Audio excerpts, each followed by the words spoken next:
Well, good evening, everyone, and welcome to the May 21st, 2013 meeting of the Edina City Council and the Edina Housing and Redevelopment Authority. Jane, roll call, please. Member Bennett. Here.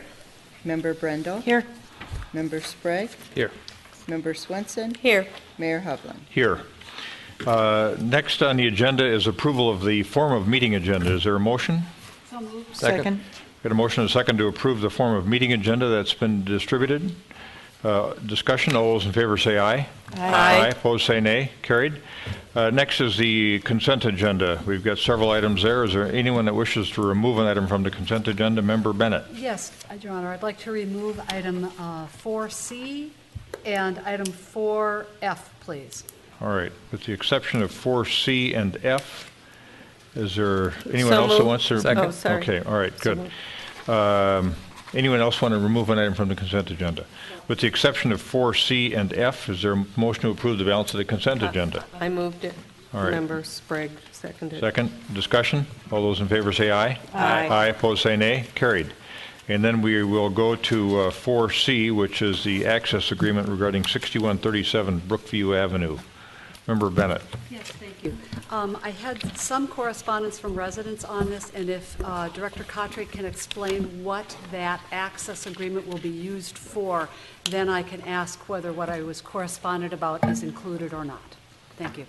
Yes, Member Bennett, thank you. The access is to provide the builder with access over park property. This is on Pamela Park property.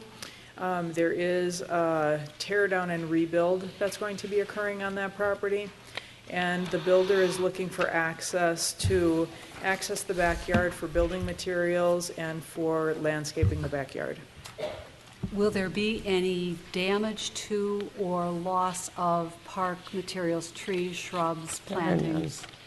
We're not anticipating that, certainly, but this agreement does cover the replacement of any damage. If you look at it, there aren't any trees, shrubs. It's all grass. I'm familiar, there okay. are on the other side of the road there is, however, but that's not part of this agreement. No. Understood. The correspondence that I had assumed that a dumpster would be placed at the back of the property rather than on the street or on the front of the property, as is the norm. I guess usually it's the front of the property. Is that the case in this instance? Is the access being obtained for that purpose? Member Bennett, I have not had a conversation with the builder about a dumpster, so not that I'm aware of. Would that change at all the fee that's being charged for that use? The fee that's being charged for the use is to cover the fees of our city attorney to provide this document. So I would see that there would not be an increase in the fee. And again, there is an escrow that will cover the cost of any damaged material. Yes, Member Bennett, that is correct. Okay. Well, the letters that I had were in support because the assumption was that it was the back of the property rather than the front that would be used for dumpster. So I think there will be some disappointed residents on the block. Thank you. Thank you.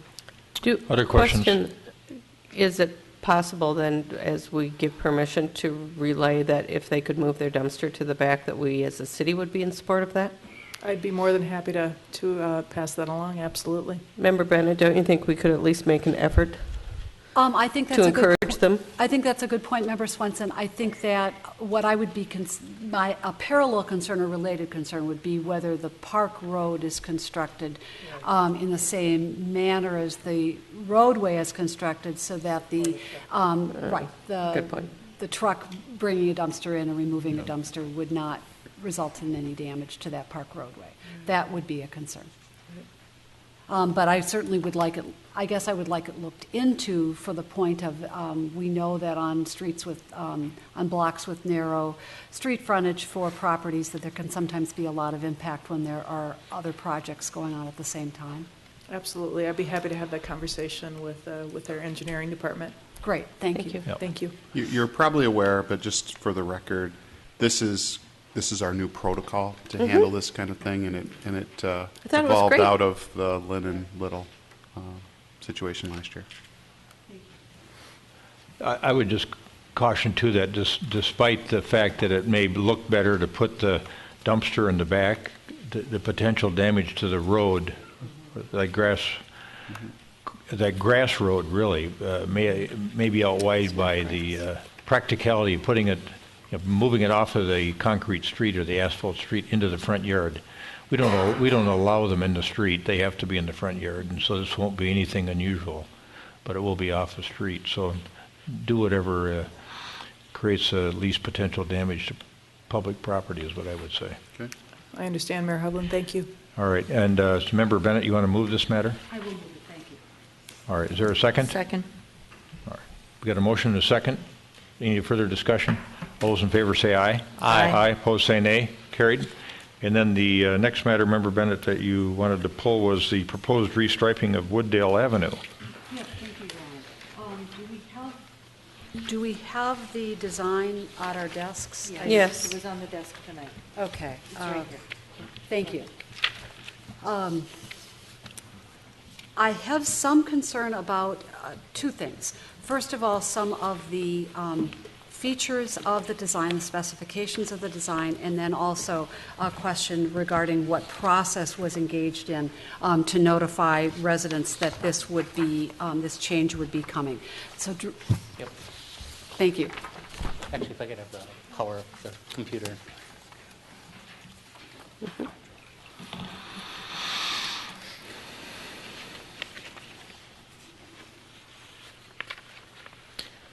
Councilmember Bennett and Council, the first one of the questions you had is what if the residents were notified after you had made the original decision to have staff look into the change of striping. We had actually sent out a notice to the residents. We haven't notified them that this actually is the change that is coming. We were going to do that after you approved the actual quote tonight, essentially for that, to let them know that this was a change and that this was the of when it will happen, and then the whys behind that aspect of it.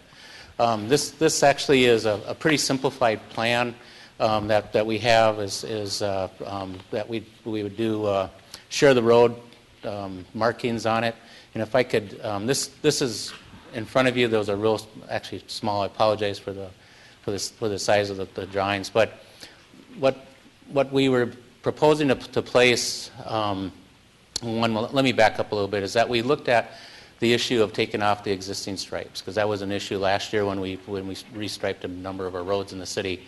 And so we actually had a truck come out that actually would hydroblast it. Essentially, it's a real high-pressure power washer. So we tested three dashes down by 60th Street. The first one was at a lower pressure, and then we had them increase the pressure. It did take off some of the aggregate, because it was, if you recall, that we had actually seal coated the roadway last year prior to the striping project going in, and the aggregate, you oiled the roadway, and then you put an aggregate on top of it, and some of the aggregate was stripped off during the power washing. So we know that there's going to be a little bit of what I would refer to as a ghosting of the dashes where we take those off.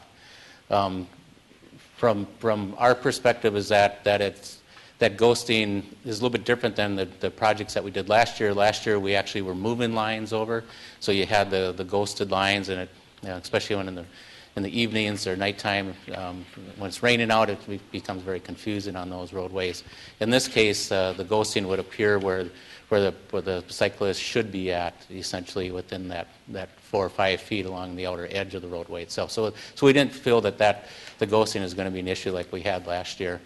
The chevrons, or the sharrows, is what I have shown here. This would actually be placed about 3 sharrows per block. Typically, if you look at the Minneapolis design of when they're putting in sharrows, they use a lot more sharrows per their blocks. So we really kind of minimize the pavement markings on the roadway itself, and we're also minimizing the signage. We have to share the roads coming into the project, but we don't have them on every block that you typically would have on a project, let's say in Minneapolis and such. The sharrows, the intent of those is where you had the bike symbol in the arrow, is that we would hydroblast those off and then place these right in the vicinity, if not on top of where those were before. So The drawing that you see up on the upper left is the existing where we have the bike symbol and the arrow, and the lower right-hand side is where the Sharrow would be placed. And then we'd be adding Sharrows down on this location here. And then up on to the right, you'd be adding a Sharrow, but then we'd also be replacing that on top of it. So we're trying to minimize the look of, or the aesthetics that, we're not trying to create the same aesthetics that we had last year that we learned from. So we're trying to really improve the roadway by, switching this out. It's not a smooth transition unless you seal coat it. And we priced that out, and that would be another $80,000 to actually seal coat that entire stretch of roadway. Then you wouldn't have any ghosting of the lines themselves. What are the dimensions on the Sharrows, and are we allowed to do them in different sizes if we so desire? You could do them in different sizes. What we've done is we've actually created standards based off the Minnesota Manual of Uniform Traffic Control Devices, and we've actually ran those by the Transportation Commission, and they were fine with them. We had the City of Minneapolis, their bike folks, look at them also. So we've actually come up with a standardized size now, and as we go forward, we want to keep all of our bike symbols and pavement markings the same throughout the city as we're replacing them. For clarification, this particular design, however, was not shared with the ETC, is that correct? That's correct, yeah. And it wasn't shared with Steve Clark at Transit for Livable Communities either, was? No, it wasn't, no. Okay. I think I appreciate the concern about the ghosting, and I know that the experience on 70th west of Highway 100 was far from optimal. That's also concrete, this is asphalt, and thank you for your explanation about this. I'm really concerned about roadway function, and although there wasn't an open house or any kind of meeting to familiarize the neighborhood with this design, I know you did lead a good process leading up to the consideration and vote on the Bike Boulevard in May of last year, and I was able to attend some of those meetings and heard some of the resident comments, and pretty uniformly I heard comments, concern about speeding vehicles, and we know that lane width really makes a difference. So I'm concerned about seeing wider lanes coming back on this. We also know that the width of the bike facility makes a difference, and in this instance where there will actually be a dedicated bike lane, you're sharing that lane with the gutter pan and actually hedges that may or may not be in the city's right-of-way, but they do grow to a size where they start to extend out over the roadway. And I've heard from some cyclists that they are concerned about riding in that southbound lane. It already feels pretty close and tight, and I really would prefer a wider lane.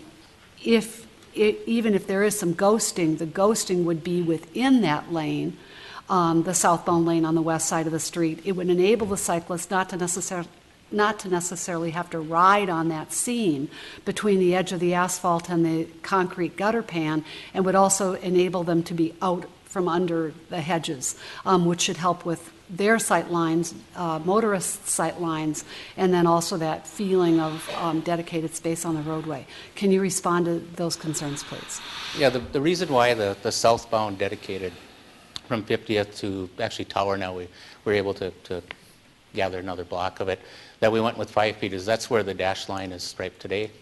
And so we've looked at the ghosting issue. That's been a huge issue. So we kept it at the 5 feet. We could move it over to 6 feet. You have enough room in that lane width to move it over to 6 feet, but then like you say, you'd have that ghosted dash line a foot off of the solid white stripe line. The other issue is the bushes. The bushes actually, we can request the country club to trim those back, and we were going to be doing that anyway, just to have them trim those back to be on the face of the curb, so they weren't migrating out over the roadway. As we know, though, from prior experience in other parts of town, that's going to be a recurring issue, not one that's resolved with a single request and a single trim. So I really would prefer the wider lane, the wider southbound lane, understanding again that any ghosting would be on the inside of the bike lane rather than in the drive lane. So that should be aesthetically and functionally easier, clearer direction than was had on 70th Street. just another point on the Sherrows. You know, if I read your mathematics correctly, those Sherrows are going to be 9 feet 3 inches tall by 3 feet 2 inches wide. That's correct, I believe. Is that correct? If we could pull that back up. It seems to me that that's an extraordinarily large Sherrow. No, you've got cars going at 30 miles an hour. That's a pretty typical size. I don't, like I say. personally, I don't see why you need them that big. They're going to be like the ones that are over on Cornelia, that the neighbors over there. No, these actually are smaller than the bike boulevard that you're referring to on Cornelia. And the Transportation Commission hasn't seen this. They've seen the, yes, they've actually seen the standards. They haven't seen the plan, but they've looked at and recommended that we adopt the standards, which is on the second sheet, I believe, of the plans, where they have the bike standards. So Member Bennett's concerned about where the line is going southbound. I'm concerned about the size of the Sherrow. It makes me think that we ought to send it to the ETC and let them come back with a recommendation on this. Yeah, Member Sprague. Thank you, Mayor. So just to clarify on this is the MUTCD standard? It is, yes. Okay. Is there a range for the standard, or is this as spec'd, this specific? This is the standard that's out. They only have one size that they recommend out of the And standard. the ETC is developing network markings, and this is one that they've opined on, this network standard? That's correct, yes. Okay, so they've already, and this is the same one that's going to be on the road? Right. Okay. In terms of the bikeway going south, we have a 5-foot spec, and I drove that today. I've also biked in it, and on that size of a roadway, I'm actually comfortable with the 5 feet. I also don't want to ruin a brand new $80,000 seal coating job by having ghosting, even if it's within the lane. I don't want to add any more confusion to this street or this corridor myself and create additional problems for adaptation. We've already had a major adaptation problem with the experiment that we did. I don't want to revisit that process. I don't think the residents do either. And 5 foot, it to me seems more than adequate given the rest of the roadway width in that area. On the other side, the Sherrow is basically going to be in the same position as the current advisory bike lane markings, correct? That's correct, yeah. So the biker on that side is basically going to operate within the same space they're operating in today, That's right. I mean, that's except the they'll intent, have the benefit of a ghosted dash line plus a new Sherrow marking. Right, yeah. Okay. So to me, on that side, obviously the ghosting can't be eliminated. It might be an added benefit for guidance, both for the vehicle and for the bike, even though it's ghosted. In terms of the public relations campaign, am I to understand that post-approval, were this to be approved, there would be an additional mailer that would go out that might have something about Sherrows and how to navigate that facility within it? Yep, there definitely would be, and actually we'd be sending out the Sherrow brochure that we have, and we would not only send it out to the people adjacent to the roadways, we'd go a number of blocks off the roadway itself, and then we'd have press releases and be on our website and such. Okay. And then the last thing, in terms of the mayor's suggestion of delay, I'm not myself, I don't see a need to delay the execution of this. As of right now, if we were to approve it, what would be the estimated installation date? It would probably be the second week of June, I believe. So we're already Second, third week looking of mid-June just to get in the retrofit that we're thinking about now, followed by the mailer to the residents. So I guess I'm not willing to delay the retrofitting myself, given the history of the previous application and the need, I think, to eliminate some confusion, bring some clarity to the corridor, and move on to other elements of our larger vision. Manager Neal had a clarifying comment. Thank to you, it. Your Honor. I want to just comment on a couple of things. One, the council gave staff pretty explicit preferences about this design, and the proposal was based on that direction. We did inform residents on April, well, not on April 3rd, but with a letter dated April 3rd that gave them an update that the council has asked for the road markings to be changed, and we had a graphic that showed what those changes were going to look like. There aren't any dimensions in there, but it does show what happens in the post project look of that road anyway. So I'm not sure if you have strong preferences as a council how you want this to look. I'm not sure that referring it back to the Transportation Commission gets you anything. Well, I'm comfortable with Member Sprague's colloquy with Director Houle with regard to the Sharrows. That's created comfort level for me that the ETC has looked at it and approved the design and approved the dimension. That's okay with me. Member Bennett, you had a comment. And I will defer to Member Swenson and Member Brindle as well, but I'm not concerned. I mean, appearance is important. We like our community to look good. I'm really concerned about function. And again, so many people had concerns about speeding traffic. And we're talking about a 13-foot travel lane, and we're talking about a 12-foot travel lane. Director Houle, what are the dimensions of the facilities on 70th Street east of Highway 100? East of Highway 100, we have 11-foot lanes, 6-foot, or no, 5-foot bike lanes. In a concrete gutter pan. Which is a concrete gutter pan of 5 feet. And then the parking lane is, I believe, was reduced down to 8 foot. Reduced to 8 or reduced to 7? Well, you got 40 feet you're working with out there. Well, we had a variance on the parking lane. So here's my point. Yep. On a street with a fair amount of volume, we know there's a speeding issue. We're talking about having travel lanes that are wider than on West 70th Street. We're talking about having a lightly used parking lane that's wider that's on West 70th Street. And we're talking about having a bike lane under a hedge and spanning the seam between an asphalt roadway and a gutter pan that's no wider than the bike lanes on West 70th Street that occupy an entire gutter pan and get rid of that seam. I don't think we're moving in the right direction in terms of safety, and that's what my concern is actually about. And I appreciate the clarifying comments as to direction about look, but again, I'm really concerned about safety. That was what we were trying to address a year ago, and I don't think this is a move in the right direction. Other comments, Member Brindle? The one thing we haven't talked about is the center line. What's the center line going to look like? It'll be a dashed yellow line. Just single dashed yellow? Yes, correct, yes. Okay. Yeah. The bike lane on the west side of Wooddale, where the hedge is, because the hedge does encroach, and we really should do something about that.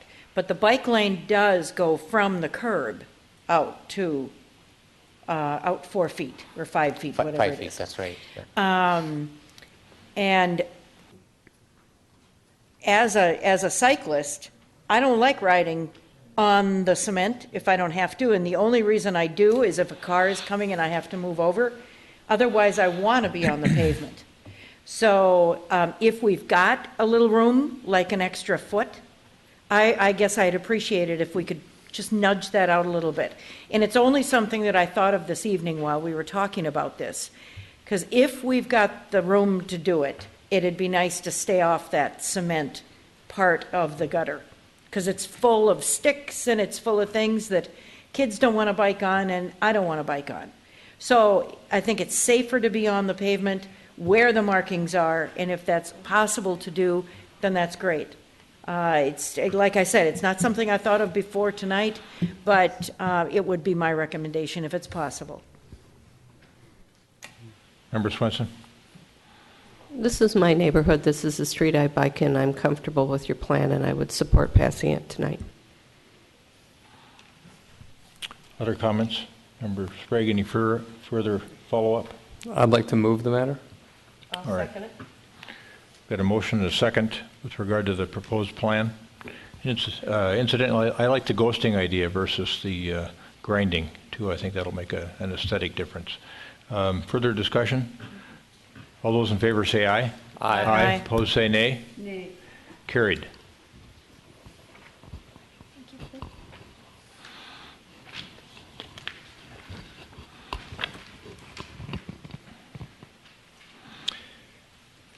All right, now we're going to move to the special recognitions and presentations portion of the agenda, and we got a terrific email from Annalee Friedman's mother, and it ended up that with her schedule, she was able to come here and talk to us a little bit. And Annalee, you want to come up? Annalee Friedman and her mom, and she is Miss North Star State, and one of our own here. And she's going to tell us a little bit about some things that she's going to be doing. Thank you for letting me speak at today's meeting. It's an honor being here and meeting the leaders of our community. My name is Annalee Friedman. I'm 10 years old and I live in Edina. Recently, I won the title of Miss North Star State with the MAC pageant system. They encourage girls and young women to become leaders in the community, both in business and service. When I get older, I hope to be a teacher, an astronaut, and an actor.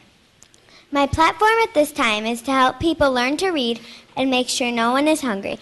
I have done Feed My Starving Children in the past, as well as the Walk to End Hunger, and will be reading at the Edina Library in August.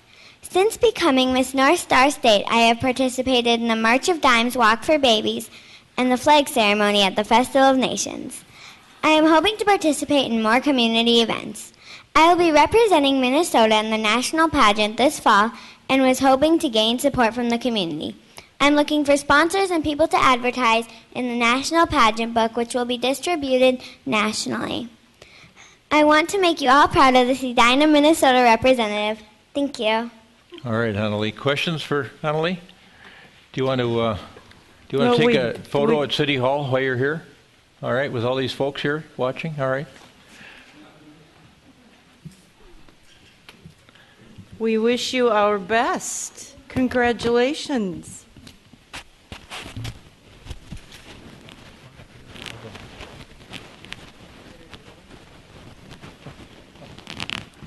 Shake hands. Thank you.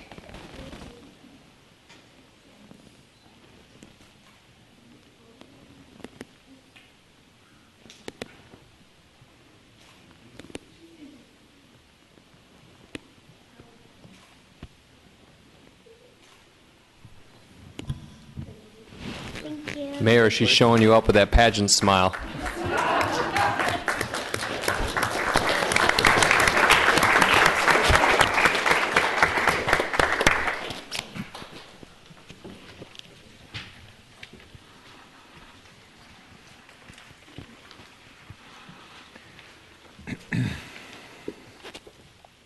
In the public hearing portion of the agenda, we have one matter this evening, and that's the potential issuance of a new on-sale intoxicating and Sunday on-sale liquor license for Rojo Edina DBA Rojo Mexican Grill.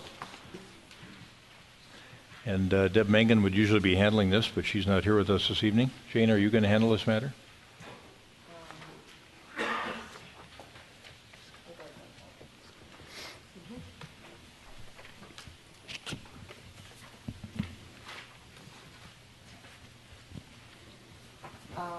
They applied for an on-sale intoxicating and Sunday sale liquor license. They filed all the necessary papers.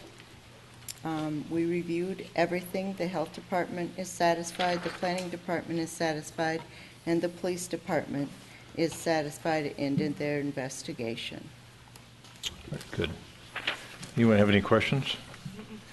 All right. I'm going to open this matter up for public hearing. Is there anyone in the audience who wishes to come forward and testify regarding this matter, inquire or comment regarding the proposed issuance of a license to Rojo Mexican Grill? All right. Is there a motion to close the public hearing? So moved. Second. We got a motion and a second to close the public hearing. Discussion. All those in favor of closing the public hearing, say aye. Aye. Aye. Opposed, say nay. Carried. And let's take care of the business at hand first, and then see if we've got a representative of Rojo here. Do we have a representative from Rojo Mexican Grill here?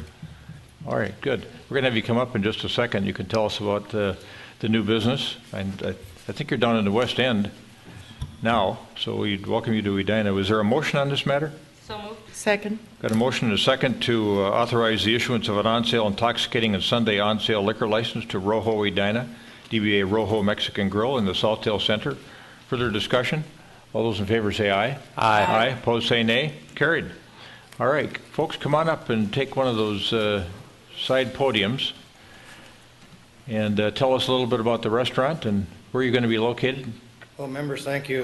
We've been... And give us your name and address first, please. Jason Merrick. My business partner and I actually own the Rojo Mexican Grill. And your address, Jason? The address is 1602 West End Boulevard in St. Louis Park. Okay. For our existing location. The address, obviously, for our new location is at Southdale Center. 10 Southdale Center is the actual address in Edina. We opened our first Rojo here at the West End. It'll be 3 years in August. We believe it's been very well received. At least we're extremely happy. Our guests seem to be extremely happy.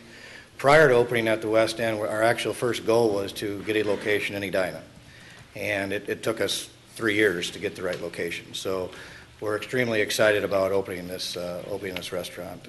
We have a turnover date from our construction crew, which will be actually next Friday, and anticipate an opening of basically June 10th. All right, very good. Well, welcome. We're pleased to have you here. Thank you very much. Appreciate it. Thank you. Thanks, Jason.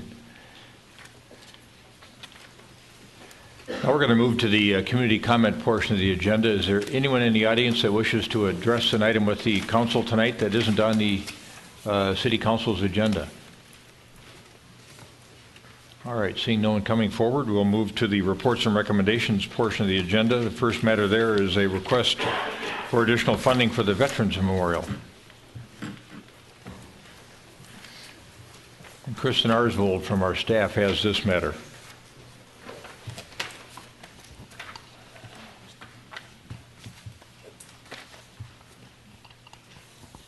Thank you. Is this on, Mayor?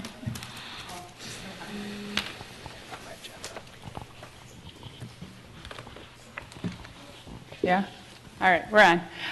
Thank you, Mayor Hovland and council members. My name is Kristen Arsvold. I am with the City Park and Recreation Department as a recreation supervisor. I'm the newest member of and staff liaison to the Edina Veterans Memorial Committee. And it is my honor to present tonight a recommendation on behalf of the Edina Veterans Memorial Committee in the absence of our chair, Mike Gorgon, who could not be here this evening. I do have several committee members who are with me who would like to speak as well if we have time. Otherwise, I just want to note who they are. We have Bob Coteen, Marshall Swartz, Frank Cardarelli, Bob Reed, and they are all current members of our Veterans Memorial Committee. So I'm going to talk a little bit here about our timeline. First of all, I have worked with the veterans here in Edina for 6 years as a liaison to the Edina 4th of July Parade Committee and our Veterans Dinner. Edina does our veterans very well in serving them a wonderful meal the night before the parade, and they are the high point of the parade that we have on the 4th of July. Being amongst these gentlemen has certainly made me a patriot. I wouldn't say I had been one before. So Mike Gorgon, our current chairperson, approached the city with the concept of developing the Veterans Memorial in Edina. So here's kind of the timeline of where the committee has been. In December 14th of 2010, Park Board recommended the ordinance and a resolution. City Council approved and the resolution and $30,000 from the CIP. Going into 2011, we did some open houses, Park Board meetings, a City Council public hearing. And our fundraising efforts have taken us to, we've brought in roughly $18,000. Well, we just heard we had a couple updates from our meeting yesterday. We were at maybe 19. These are all private donations from private individuals. 500 donation from the Kiwanis Golden K Club of Edina for our sculpture, 100 from the Edina Federated Women's Club. We have a $100,000 donor who's willing to pay for the project end, and a $20,000 grant from the Edina Rotary Club, potentially that's phased in over a period of time. Our fundraising efforts are ongoing. Individual meetings and relationships take time to build. So our current fundraiser, Richard Olson, was hoping to be here tonight as well to speak on this report, but I don't see him here yet. So our fundraising strategists had advised the committee to exhaust the large potential donors, which we're still trying to do before kind of making a public appeal. Here's the location of the memorial. You all should have received in your packet a design packet of, yes, that, which gives you the full-on design. And again, here's the layout of where the memorial is proposed to be built. Some design elements. And basically, I want to hand it over now to some of our committee members. But I'm told from my committee members we are at what they like to say in the military terms, the point of no return. So, which is why we are here asking you to allocate some funds to help us to get our finish up our contract with SEH to provide the construction documents and take us into that next phase so we can do some in-kind donations, solicitation for some of those, kind of our gateway to getting some in-kind pieces of this puzzle put together, and then that will work in tandem with our current fundraising that we're doing out in the community with community donors. So I'm going to hand it over to Marshall Schwartz, who's now going to speak on behalf. Okay. Does that work? Let's take about 10 minutes collectively to do this presentation. All right? All right, so. Thanks, Marshall. Thanks, Kristen. Thanks. My name is Marshall Schwartz. I live at 5528 Dundee Road in Edina. We've been there for 21 years. And I appreciate the privilege once again to speak to this group. Over the last 2 years, I've spoken to several of you and shared some remarkable statistics about the veterans population in Edina. Most remarkably, according to U.S. government census figures, there are over 5,000 veterans currently living in Edina. That's about 1 in 7 adults. 14%, which is a full percentage point higher than the national average of veterans for a community our size.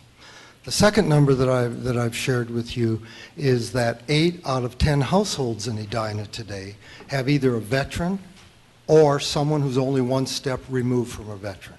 And that is remarkable too.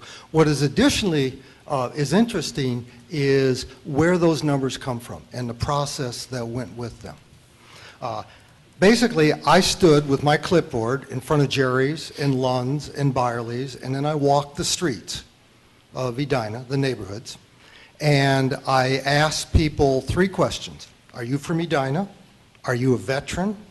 Is somebody in your family, parent, child, spouse, sibling, a veteran?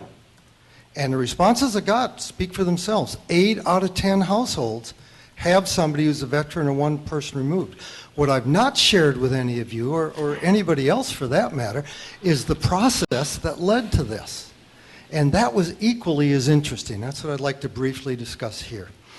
In my career, I've had considerable experience in interviewing and debriefing people. That's both verbally and the nonverbal body language communication. And the 8 out of 10 speaks for itself. What it doesn't show, and what you can't show on pieces of paper and statistics, and I don't have film to show it, are the body language that went with those responses. Very, very seldom did anyone just say, yeah, I'm a veteran, and keep going. The answer was generally, are you a veteran? And they stiffened up the back, the chin went out, the smile and the pride said, yes, I'm a veteran. And not only that, but I served in the Marines, or I was in the Navy, or I was in the Army. When you're doing interviewing and debriefing, they're going beyond just that basic curt yes or no. And those who said, no, I'm not, but when you I then asked them, are you the son of or the parent of a veteran? And when they could answer yes, they smiled again, and it was with great pride that they told me this. Same thing with women, and there were a lot of women who are veterans now. My daughter is on active duty. And it was, yes, my father was a veteran, or yes, I was a veteran. And there are some veteran women who live in Edina. And it was with pride. It wasn't just that given, you know, yeah, okay, moving on. Even when I walked in the neighborhood, in one instance, there was 3 or 4 boys, and they were probably 10 or 12 years old. And they're looking at this old man walking around with a clipboard. What are you doing on our block, kind of thing. And when I told them I was there asking people about the Veterans Memorial, and I didn't interview them, it was every 5th person who were adults. Their response was, my grandpa's a veteran. Both my grandparents are veteran, or my dad's a veteran. You know, there was great pride, and it's not something that you can just see on a sheet when I mark yes, yes, yes. All that said, I've not seen anything in the Sun Current, any letters. I don't know what communications you receive. But I can tell you that from my experience in collecting this data and watching the people, not just recording the answers, there's a tremendous amount of pride and support that's under the surface. These people may not wear lapel flags. They may not walk around with flags except on the 4th of July or Memorial Day. But it's there, it's under the surface, and there's a great deal of pride in our community, in our heritage, and our individual service, and in our country. And based on my experience, I most strongly recommend we continue to move forward aggressively with this wonderful project. Thank you very Thanks, much Marshall. for your time.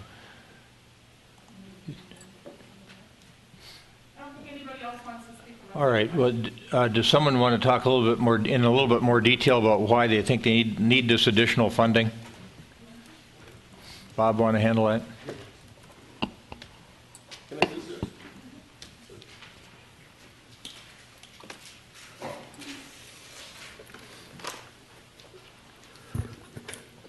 Members of the City Council, my name is Bob Coteen. I've lived in the city of Edina for 54 years at 5016 William Avenue.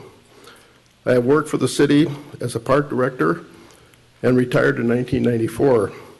Since that, I have volunteered on commissions and committee and have been continually involved in activities with the city for the past 20 years, making a total of about 50 years that I've been connected with the city in some form. I'm a member of the Veterans Memorial Committee. We've discussed the demand for a Veterans Memorial in the city. In early discussion, it was recommended that we can anticipate a few donors in the city would be able to totally fund the cost of the construction of the memorial. We also discussed the mailing out of the community for donations, and it was determined that this was not needed in the early stages of our discussion. I think all of us assumed that there was no need for the expense because everyone that we had talked to was in favor of the Veterans Memorial. Because so many Edinans have some connection with veterans and their families, we have come to the conclusion that the Edinans are waiting for this to be built, and no need would be to have citizens speak out or have petitions to have a memorial built in Edina. We now feel that a total community awareness program is needed.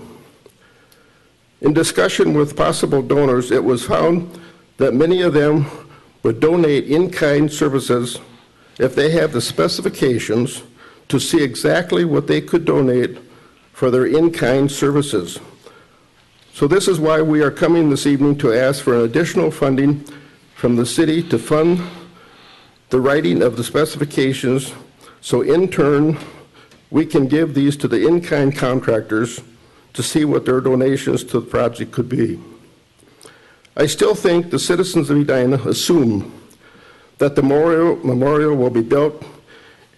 In the past 50 years that I have been associated with the city, I don't remember any facility that was built in the parks that was not built with capital funding. In the majority of the cases, I know that there are some facilities that have donations connected with them, but the majority of the cost of the impetus came from the city to build these facilities. It was assumed that because of so many veterans and families connected with veterans in the city, that there was no need for a citizen campaign to build a Veterans Memorial in Edina. We're now asking for this evening, but we are asking for funding to write the specifications for the memorial that we can use to solicit funding from contractors that are willing to donate money in this memorial and the general public. Thank you. Are there any questions? Thank you, Bob. Questions for Bob Coteen? Member Sprague. Thank you, Mr. Coteen. So how much expected in-kind donations do you anticipate from providing the additional 38.5? How much will that leverage? Well, our estimate cost that we had so far received was $38,000. We were thinking $38,000 to $40,000 because we don't know this. This was given to us about 2 years ago, this estimate, although the contractor is still holding, saying that, yes, $38,000 is still to write the specifications. But I guess I would look at $40,000 or so in case it's over one way or the other. Just round it off. Can I ask your question again? My question was, if we spent the $40,000, how much of in-kind donations would you anticipate receiving? Once we get the plans done, Bob, how's this going to help you? Yeah, I would say that this is, I guess I'd have to refer back to Frank Carterell, who has been in contact with a lot of these contractors, and some of the specifications as far as the building of the facility itself, the ground, the earthwork that had to be done, some of the 9 Mile watershed stuff that has to be done, some of the granite work, maybe the flagpole would be donated. There are things out there that people were doing, but they want to see the specifications of how many bricks are we going to use, what kind of bricks are we going to use, how deep do we have to dig, and so on, and what kind of footings. These are things that the contractors want to know, and they don't know at this time. And if we can give them exact what it would be like, they would say, okay, I think we've heard probably 50% of the total cost could be in-kind services. So you sold $200,000. Yeah, I'm sure. Just, I don't know, Frank, maybe Frank could, because he's talked to some of these contractors already. Yes, Frank Carterell, 6125 Will Ryan Avenue, and I've been on many of the committees in Edina for many, many years, and we talk to the contractors and they say, well, what are you asking? I have some of the contracts, especially the grading contractors, cement contractors, block, especially the granite, they're willing to do it, but they need the specs so that, because like he says, well, how much do you think it'll cost? Well, I really don't know. We don't have that. If we could get that set, the specs and plans and specifications, we can then go directly to the contractors and get their in-kind or what their cost will be, reduced cost. Especially the 2 or 3 big contractors are willing to do this, but they keep saying, where's the plans and specs? And that we haven't been able to provide with yet, and that we'd like to do. Right, and continue the project. The project is really a good project. We want to keep it going. Thank you. Thanks, Mr. Carterell. Manager Neal.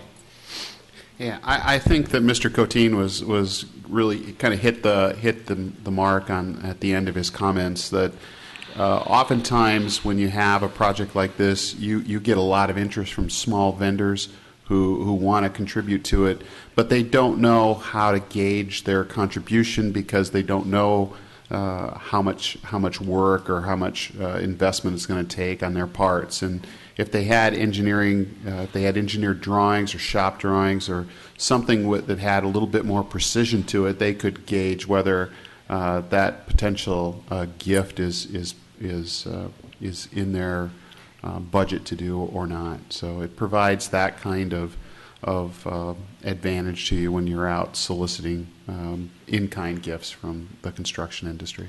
If we were to provide this funding, what would be the source of the funds? If we were to provide this funding, probably it would come out of our our contingency budget for the city, for the general fund contingency. All right. Anyone else wish to comment? Member Swenson, you have a comment? Well, no, normally these things come out of our capital funding, which we plan for a year in advance. So I have a hesitancy in in saying yes, even though I think the request is certainly heartfelt, and it's something that we supported initially with $30,000 from our capital fund a year and a half ago. But we have a lot of things that come up every year, and we try to plan a year in advance so that we don't have surprises. So this isn't in that plan, and so I have some hesitancy moving forward with it. All right. I'm going to... Can I follow up on her comment? Yeah, Just- let me make a few comments first. I think that might be helpful. I spent a lot of time with these folks over the last few months. We spent time together at the legislature trying to get some assistance from the legislature, and we were right in the thick of things until last Saturday with some funding. But I do know from spending time with members of the committee that there is an earnest belief that these contributions in kind will indeed come to fruition, and they've convinced me of that. And I think we ought to go the extra mile here and help make this a reality in terms of the plans and specs, because without those plans and specs, we can't possibly succeed in getting those in-kind contributions for the reasons that have been expressed so well here this evening. So it's not easy to do. Member Swenson makes a great point. I think we can figure out a way to do this and get us to the next step and give you every chance for success, because everybody in Edina should see this memorial. Everybody should be able to appreciate this memorial. Every veteran that's served ought to be able to go to Utley Park and see this memorial and think about his service or her service, and also those folks that perished that helped us preserve our way of life. 33 of them that Marshall Swartz has researched and written about, thousands of hours spent trying to figure out who these folks were.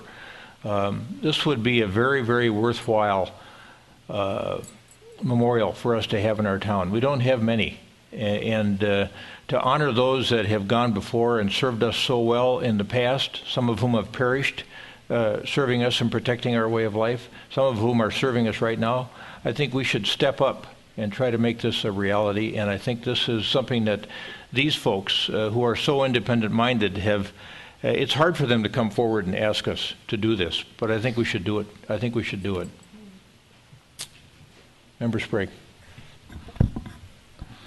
So, I guess I have a couple points. One is we have a contingency fund, but for the most part, we don't do things like that, and we have requests that come every year at budget time from Public Art Committee. They want $10,000 more, and we summarily turn those down. So I'm concerned about all of the competing needs within the system. I understand there appears to be some exigency because they haven't been able to get to the fundraising level they need to, and also because they want to trigger these additional funds. But I'm wondering if there's an opportunity to do a matching fund here, or a matching grant. There's some money in the account, and would there be a possibility of having a match if I'm going to disregard the other funding requests in our system and go out of the normal protocol? I just would like to know if that's an option. Anyone on the committee have an opinion on that? The money that you've got over at the Edina Community Foundation? Thank you for clarifying that. That's what I was thinking. Mm-hmm.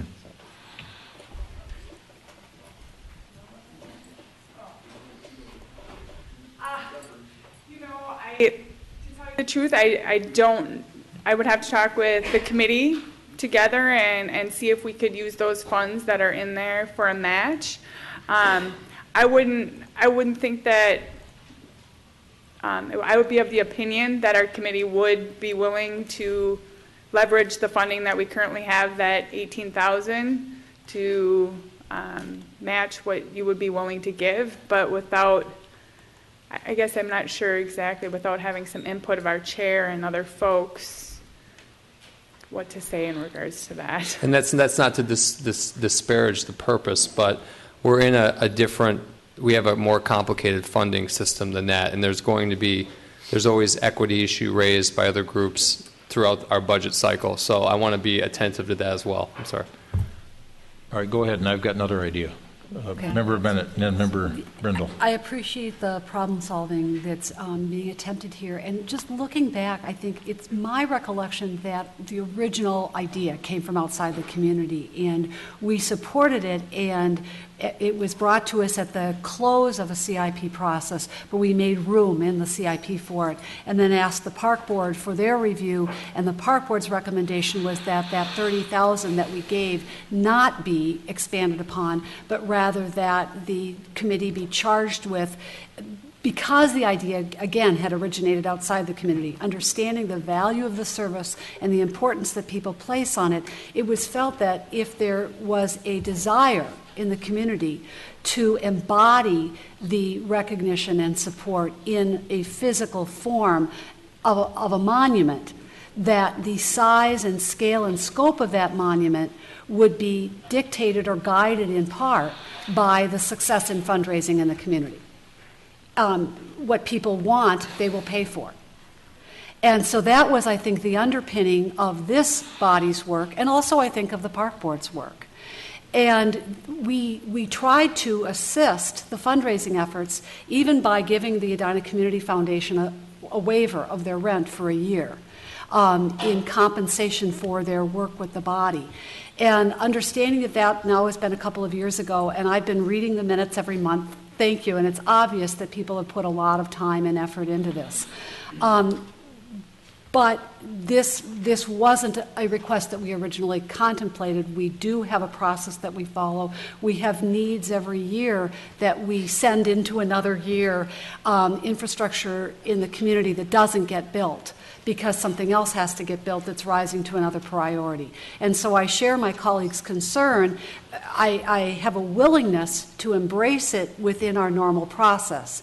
If we're being asked to depart from our normal process again and make a grant that's not being considered as part of our other funding considerations, then I support what my colleagues are asking for, that we at least look to a match with the fundraising that's been done, given what we have tried to do in support of this in the past, and again, looking to the community to support something that it values.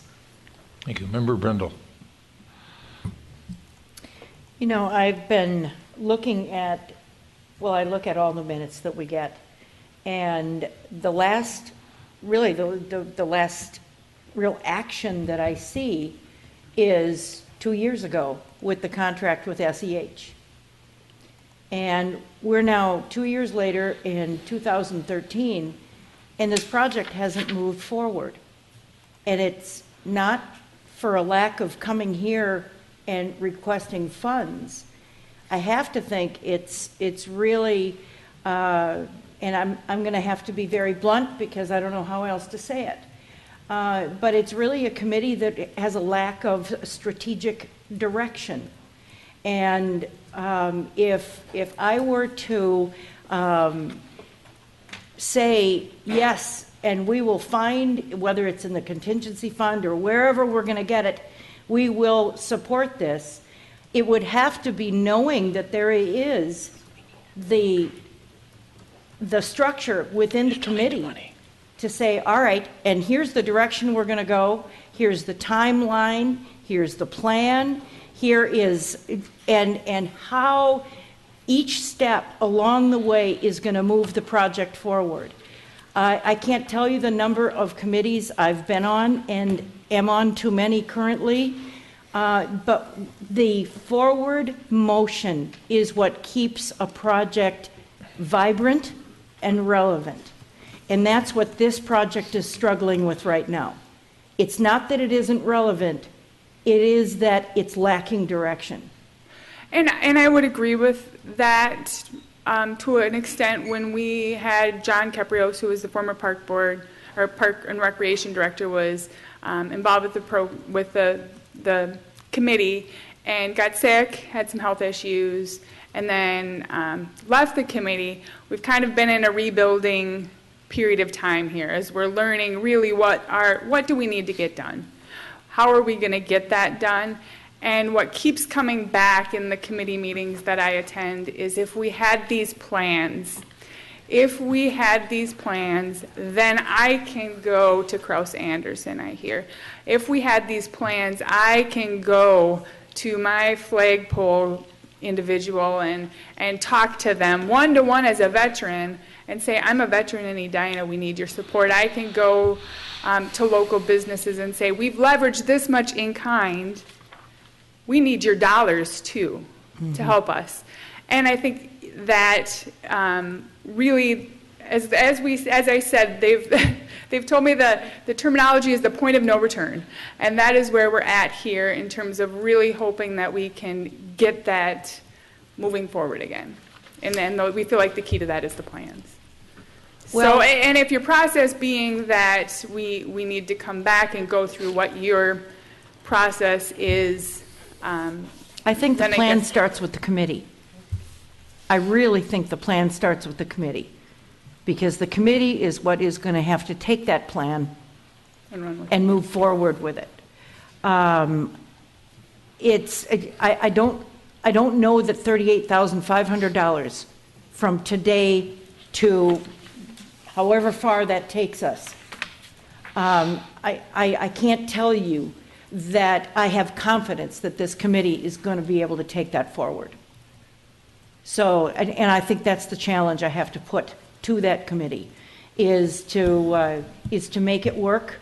If in fact this funding goes through, there's some responsibility there, because this is everybody's money, and we don't take that lightly.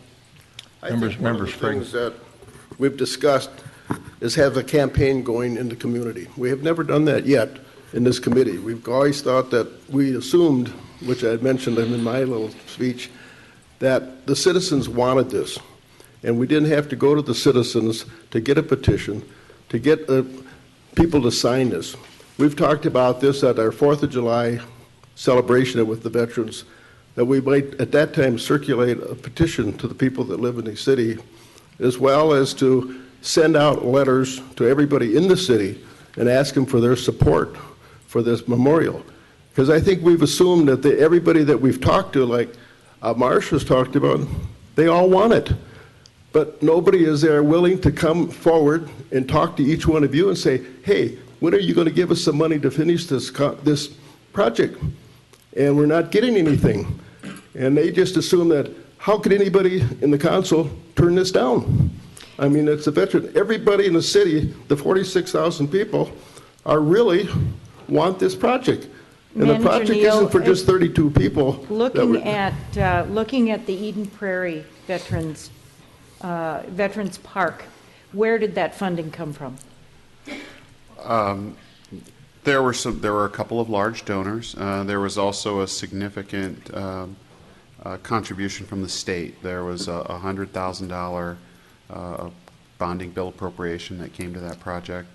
But there were also a number of vendors that contributed and made in-kind contributions for electrical and plumbing and granite and things like that. My recommendation would be, I think one of the in-kind contributions could be exactly what you're asking for the money to do here. That would be one of the in-kind contributions. We did make that request to SEH, and they turned us down. And we're not willing to do an in-kind on our drawings. So, you know, that question was asked and posed to our SEH who did the first part of our Member design. Sprague. I would move to approve a 50% matching grant. And with that motion, I would strongly suggest reevaluating the strategic fundraising plan and the scale of the project, because both of those may impact how quickly this gets built. Second. And having raised money for capital campaigns before, I know that the money follows once the plan is in place.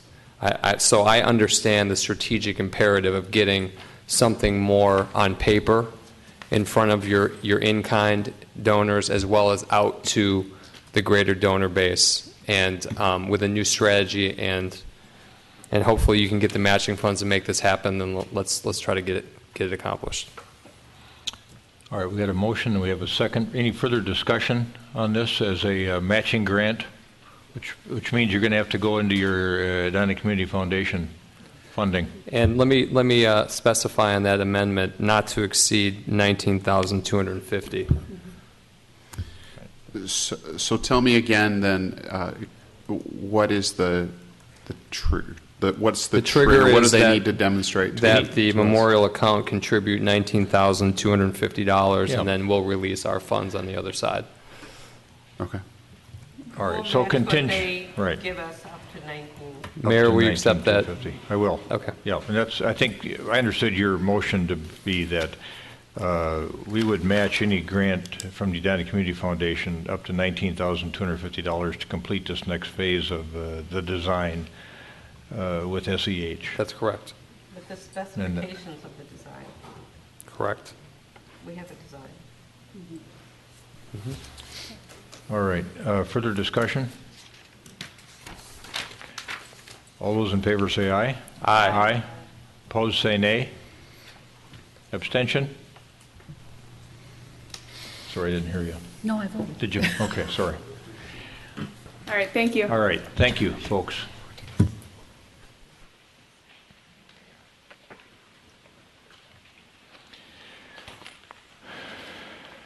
All right, next matter on the agenda is the Grandview Community Advisory Team. And I think Bill Neuendorf wants to address this issue with us. And I've got something I did this afternoon that may help with the discussion with the council. I took all of these recommendations, or these folks that had indicated a level of interest in being a candidate, kind of expanded your chart as the emails came in. And so I've got something that could help facilitate the discussion here as we move into the next phase beyond your presentation. Go ahead, Bill. Fantastic.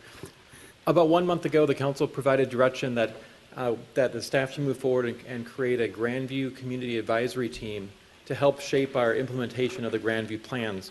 I wanted to provide an update and also seek direction from the council as far as how to proceed. So far, I've received interest from at least 20 folks that live in Edina that want to be involved and continue to be involved. The way that this advisory team will be created is to have specific slots for residents, for neighbors, for citizens at large. And one of the challenges, of course, is that we have far more people that are interested than we have slots available. There's also a couple slots where I have very few people that have expressed interest so far. That being said, it's only been a few weeks since we've been working on this, but our goal was to actually convene the group in June. And so my thought tonight was to provide a list of who I've been in contact with so far. I know that other folks have expressed interest to you as well. And then seek direction as far as how to fill the remaining spots so that we can bring a slate forward in June and have the advisory team kicked off. Right. Kicked off being initiated. All right. Thanks, Bill. You've got a list of interested candidates as of May 17th, 2013. Member Sprague made some inquiries, and we've had a couple of others kind of drift in. The council had preset the number of members for this Citizen Advisory Committee at 10, and some of them are determined by the Border Commission on which they serve. So there are 4 positions that I would deem to be already filled out of the 10. And so on this list, and I could give you a copy of this too, Bill. I think the only addition we would have would be Nancy Grazzini Olson, member of Swenson. And that would be under the commercial property owner category. Yes, Your Honor. All right, thanks. Good catch. Your Honor, we did discuss in the work session that with the neighborhood residents, there should be, one of the reasons why we made 2 is one north Vernon and one south of Vernon. And I don't see any indication. I know that at least one person on this list is not a neighborhood resident unless she has moved. She would be a community resident, but not a neighborhood resident. All right. I thought, let's not go north or south. I thought we wanted one from the Richmond Hills. Richmond Hills area, That's and all I then one remember. from The other side. the general area on the other side of Vernon, and some of it is north and some of it is west. Yes, with Vernon Turney, but again, the idea was that we understood that the impact of redevelopment would be in a greater area, and so we were trying to bring in Right. that greater area deliberately, understanding that there would also be community residents at large, but that was another category, so. Okay. Thank One you. of the reasons I thought it might be helpful to have this list is so we didn't have to have a discussion about all these folks that are very qualified. And I thought, depending on how we want to handle the discussion, we could, at some point in time, indicate our own personal preference and then check it to see if we've got at least a Consensus. majority opinion on who the group might be composed of. So any other thoughts on how to proceed here? Member Sprague? That kind of makes some sense to me. Since we're not in a forum right now, like we are with interviews, to have that open discussion about candidates, it would make sense to me to have some type of ranking through the clerk, and then we can bring it up in a work session if we need to, if we don't have a consensus on the candidates, as long as this is the current list. All right. So I think... Well, first the question is, does Yeah. anyone have anyone that they feel that should be added in any particular spot other than Planning Commission, Transportation, and Park and Rec, because those have already been filled? I appreciate the additions that you, Member Swenson, and that Member Sprague brought forward today. Thank you. And then, is there anyone that's in a particular position that you don't think is qualified? I don't think that anyone on this list is not qualified. I think that we... Okay, may I reword that? Some could be more qualified than Okay, others. but neighborhood resident means the immediate neighborhood. Is there someone, for instance, that lives down the southeast quadrant of Edina that isn't a neighborhood resident I here? believe southwest on the neighborhood I list. think Yes. the SD, this SD person in the neighborhood resident goes to the Okay. community resident category. Maybe Okay. the clerk or Mr. Nurendorf can go through this and ensure that the candidates are all willing again, and then give us addresses for the neighborhood and community residents. That would so be, that we that can would make be that very helpful. Thank you. allocation as to north side, south side, if that's part of our decisional process. And I would think that we might also want to consider, as we make decisions, sort of what is the balance that we desire of previous experience and involvement with newer involvement as well, since this is a new phase of the project. Sure, but I think that's a personal decision for each of us individually to make. Yes. Yep. And I can send this this work that was done at my office to you, and you can add any addresses for folks, and then we can. So what would be the pleasure of the council on how to kind of wrap this up and the timing of it? I'm going to recommend that we respond back individually, and for the top two categories, that is commercial property owner and business owner, that we each put forward one of the names that you see on this list. And that's also true of the neighborhood resident, where you're going to put forth two, and the community resident two, and not add anyone to confuse it. And if that doesn't bring a resolution, then we'll have to have some sort of meeting, or I think maybe we could bring it a few rank minutes in the next voting work session. from Minneapolis would be your other option. Maybe we can So why don't we do that? take it up in the next work session, though, to keep on your timeline of June. Sure. That'd be fantastic. So I'll get the additional information that you requested. It may be done by June 4th, and we can Okay. work, and if it isn't, then Yep. we'll work on it at the Yep. work session. How about that? What do So we have? don't What do we have suck on up all June the work 4th right session now? time on June just 4th, we have what? I don't. the work session? We have joint meeting with the Edina Housing Foundation Yeah. at 5:30. So even if we had to come in at 5 to get this work done, we can do that. Okay. We'll get it scheduled. Sucking at my birthday. Member Bennett. Your Honor, if this is relevant, I have two Grandview-related concerns, and as we are nearing, again, this next phase of the project and to be able to keep on timeline, it occurs to me in the midst of the discussions on other things, and it also occurred to me before we approved the framework, that we have never quantified the development capacity of this area, other than what we have in the comprehensive plan. So as we did with the Pentagon Park area with the AUAR, which was very complicated, but we did know that certain kinds of development and intensities of development will occasion the need for infrastructure changes that will have price tags attached to them. And I would think that we also know that, or we're in midst of discussions as to what development capacity is in the Southdale area, other than what is already expressed in the comprehensive plan. And I think it would be very helpful to moving towards some kind of accomplishment in this area to, again, actually know what the existing development capacity is, and if there are going to be major infrastructure changes needed in the area, have even some approximate idea of what those are going to be and what the dollar costs are going to be. The second thing that I was going to ask for is, particularly if we're going to go on to a new composition, given some of the elements that were identified in the framework and the importance of them to certain people. To some people it was transportation, to some people it was public space. Would it be possible, feasible, desirable to my colleagues to have a single listening session of perhaps an hour to an hour and a half, that at which everyone who's participated in the process previously could be invited, the new members of the new body could be invited, in one single session where kind of a brainstorming session, or this is why we said this, and this is why the framework says that, and then the process moves forward. But again, just one single intersection where those ideas can be shared.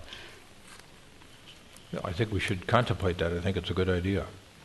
And I think we're feeling our way a bit here. I know one thing we wanted to do for sure was to get this Citizen Advisory Committee in place, and then make sure that whatever the request for interest looked like from a staff construction standpoint or a council construction standpoint, then be passed by the CAC for any further comment. But certainly another meeting where we had open comment from the gang of 52 and the new group would be fine with me. It also permits those questions and answers. Member Brendel. Thank you for facilitating this, and I think it's an opportunity for us to build that direction into this major, huge undertaking. One area of interest that I would like to make sure is on this committee is somebody who is familiar with transit and transit-oriented development. We've got buses that go along Eden Avenue, but who knows what the future holds with rail right there and how that rail is going to be utilized in the future. And I'm thinking 20 years out. I mean, what is built here is going to be here 20 years from now, so we have to plan for what might be here at the time and be ready for what that rail might become. So I think transit-oriented development would be something I would be looking for as a talent in some area here, and maybe it's one of the community residents from the at-large community that comes in and has the interest and expertise in that area. But I think that would be really important. All right. Well, at a minimum, I would think that we would want presentations on transit-oriented development from experts in the region. I don't know from my personal experience if we have anybody on this list or in Edina that is a TOD expert. And we can certainly talk about that.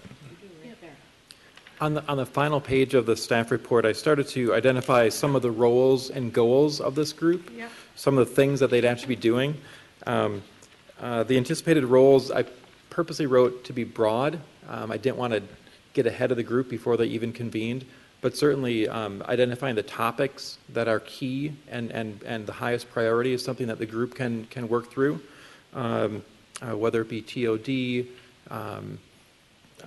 development finance is a big issue, community process, community good, community purpose, have all been touched on and need some more refining. But again, I didn't want to get into specifics before we've actually even convened the group. Right. All right.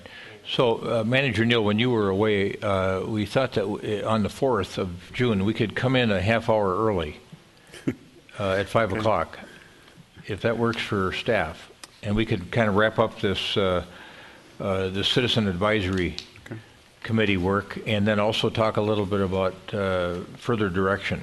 And I think a half hour would be about all we'd need, because I suspect there's been some ideas advanced here tonight, but there will be a few more coming, and people will be thoughtful about it. I think that can work as long as you all understand that the meeting agenda for that night is very, very long. And so if you were going to, if you could reach a decision and then get to the meeting that night and then take an action on it without kind of redoubling your debate and discussion, that could work, I think. We love marathon council meetings with that. No. That's my birthday. I'm leaving at 10 that night. Have I not told you that yet? We're gonna have to talk quickly that night. Mayor, Member Sprague. I just wanted to add that we also have on the work session that night our board and commission appointments as well. I really think if we stick to the list that we have of people, and that if we all vote, that you will get. We may not need that meeting. You may not, or, right. So let's get all of our votes in this next week right away, this week right away, so that Bill knows what it is, and we will know ahead of time what will happen. So let's just, I think we can do this. Okay, we'll do our best. I mean, and we I don't disagree with you. 30-some board and commission positions with interviews and work great as a team, so we can do this. Member Sprague. Just on the projected scope of the group, the roles and activities, I've been talking about this for a while now. I really think we need to shape the public domain piece and have a discussion about that before we go out to the RFI, because my concern is that if that is too nebulous, then, and it goes out to developers, we're going to lose that piece, and I'm not willing to compromise on this grand view to not have a substantive public domain piece and the right transportation infrastructure to support this and make it a successful project. I think the only concern that we have from the staff standpoint is that decision, I think, about what that public component is going to be is probably ultimately going to come from the city council, right? So if you're looking, I don't know that that the group you're charging here should come up with that particular direction. When ultimately that's going to be up to you what that's going to be. I agree that you're right, that we should know what that is before we start soliciting developers, because different developers have different talents in different areas, and they're going to want to know. They're not going to want to commit to just a nebulous public sphere improvement. They're going to want to know what it is. One of the things that I think will be able to help you figure out what that's going to be is some of the work that's going on at the park board right now, and in figuring out what their inventory of assets is and what kind of shape it's in, where we're strong, where we're not strong. That sort of thing could be something that you could would be, I think, influential to you in making that decision. That being said, why would that preclude an advisory discussion or opinion from this group? It wouldn't preclude that. I just want, I think from the staff standpoint, we just want to know what you're asking this group to do. Or you're asking them to give you some ideas on what that public improvement ought to be, and then you're going to make the final call? Is that that's how I would see that happening? Right. Is that how you see it happening and too? maybe the point is just to have that discussion with the newly formed group. With the objective is not to lose control of the public domain piece. That's part of the overarching principles of the plan, and I don't want the process to destroy that. Agreed. That's all. Okay. Yep. And we've all talked about that before. So. All right. Very good. Bill, you've got another matter next on the agenda. Resolution 2013-44, which calls for a public hearing by the City Council on the proposed modification to the Southeast Edina redevelopment plan and the proposed establishment of the Grandview 2 tax increment financing district as a redevelopment district. Why don't you go ahead and explain what you're thinking about there? Sure thing. This ties in nicely to Council Member Bennett's question about the development capacity of the area. Throughout the community process to have a vision and a plan for Grandview, there's been a very long list of public improvements that could happen. Street improvements, sidewalk improvements, infrastructure improvements, bridges over Highway 100, a number of different things. Right now, our current revenue source for any of those improvements is non-existent. In order to achieve some or as many of the goals as we can in the area, the creation of a tax increment financing district is likely the best chance that we have to really raise the revenue to fund those public infrastructure improvements.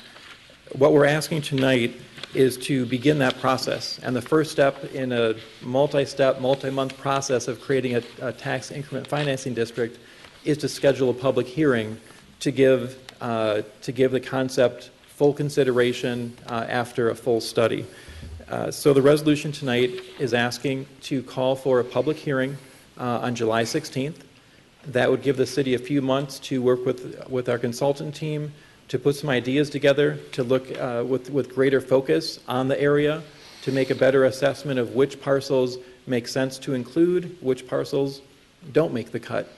So all we're doing tonight is scheduling a date in July. There's a companion piece that would also be considered by the Housing and Redevelopment Authority that also looks at the July 16th date for a public hearing. Questions for Mr. Neuendorf? Good. All right, do we have a motion? So moved. Second. Got a motion and a second with regard to adoption of Resolution 2013-44 as described by Mr. Neuendorf. Further discussion? All those in favor say aye. Aye. Aye. Opposed say nay. Carried. All right, now we're going to move into the last item on the reports and recommendations portion of the agenda, and that is a sketch plan review on 6500 France Avenue. And Director Teague will lead us off here.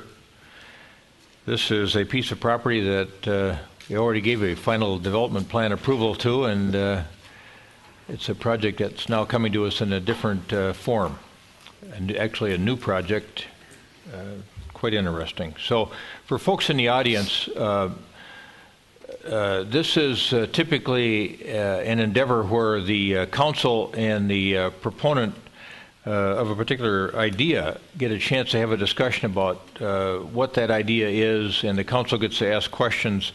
It's not a public hearing. There won't be any public testimony. I know that there was a little bit taken at the Planning Commission level, but we're not going to do that here tonight. That would be an inappropriate thing to be doing. So it's not noticed up as a public hearing, and to have some folks show up that want to speak to it would not be the right thing to do. So Director Teague, please go forward. Thank you, Mayor. Members of the council, again, a site that you're all very familiar with, 6500 France, kitty corner from Fairview Southdale Hospital. You did, as mentioned, approve a 5-story medical building, 102,000 square feet, as pictured here on the screen. 5-story building, 62 feet tall, with a 4 to 5 level parking ramp attached to it. What the applicant is, this is a quick look at the site plan as you see the large parking ramp and building on France and 65th. What the applicant is asking for some consideration this evening is to change the use on the site to primarily housing. The form of the building, especially at the intersection there of 65th and France, generally stays the same with that rounded front. The use proposed here would be 109 senior assisted living housing units and 100 transitional and memory care units. There would be some short-term stays that would be associated with Fairview Hospital and Twin City Orthopedic for people that had surgeries at one of those two facilities could potentially stay at this facility.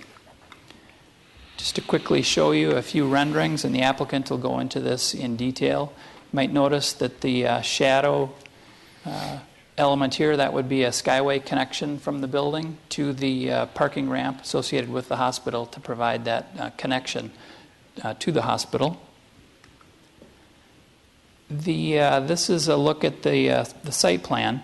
So essentially, the footprint of the medical office, generally in this location here, remains the same general location. And then the parking ramp that was located here gets transformed from the parking ramp into additional housing units. Reason being with that senior housing doesn't require the number of parking spaces that a medical office facility would require. So the actual footprint of this proposal is less than the previous approved plan by about 15%. So there would be additional green space associated with this proposal. The site is guided in our comprehensive plan for regional medical use. So the decision that we would ask for some consideration this evening is how to reconcile the comprehensive plan. An amendment is required here with this request. With the RM designation, senior housing is not an allowed use. The density that's contemplated here, if we just took the 109 assisted living units, the density would be about 46 units an acre.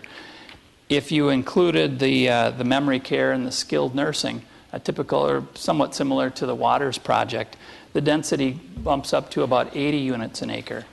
Also within the comprehensive plan, we have a maximum for high density at 30 units per acre. And the comprehensive plan doesn't make any distinction between senior housing and an all-age type facility that does generate more traffic than a senior project would. So there are a couple of things that we would need reconciling with the comprehensive plan. Couple of options in that regard. We could amend the plan to allow senior housing as part of the regional medical district. Within that district, we do have a floor area ratio maximum of 1. This project, the contemplated floor area ratio is 2.1, so it's double what would be allowed. A second option would be to re-guide the site to office residential, where the housing would be allowed, as would the medical office. But again, there's an FAR requirement of 1.0. So again, we would have to reconcile that, the density that's proposed. Member Brindle had asked some questions this afternoon in regard to comparing some of our other developments with floor area ratio. So I did some research and discovered that the York Place, the 7500 York, the FAR with the existing 9-story building and the new building is at about 1.2. The Point of France, just to the south, it's quite a large site with the pond adjacent to it, so the FAR there is at about 1. Cornelia Place, the development immediately to the west, the FAR in that development is about 1.65. The Waters project that was approved a couple years back, that's a FAR of 0.9.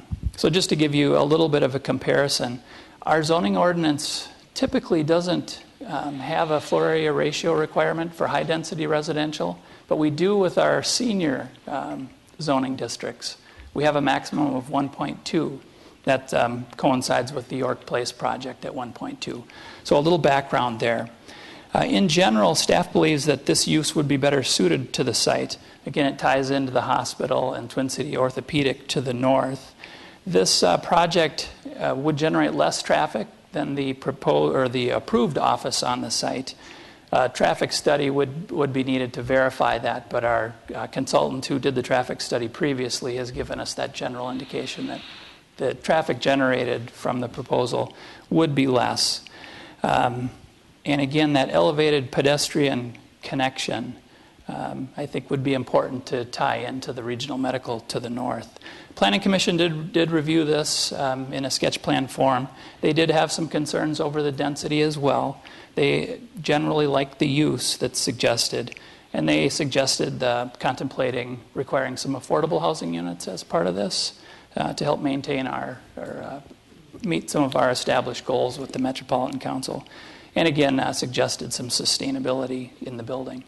With that, I will stop and answer any questions that you might have, and the development team is here as well. Questions for Director Teague, Member Bennett?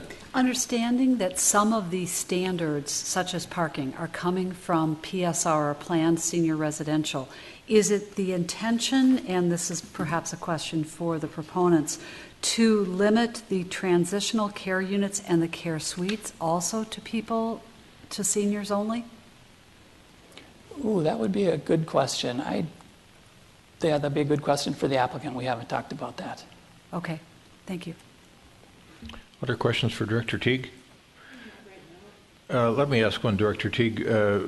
We know we're at a fairly high density level here. I think it was approaching, 46 units per acre. Are there any other communities that have this kind of a use with this type of density?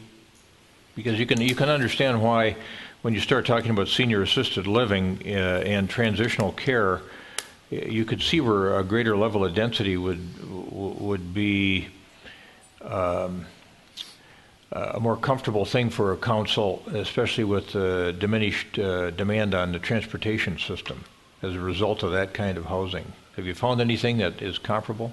We have not. The Planning Commission had asked that question yet, but I haven't done any research in that regard. We would definitely want to do that. So it's not that you haven't found anything, you just haven't researched the issue yet? Correct. Okay. All right. Thank you. Member Brindle. There is a page in here that I would like some help understanding.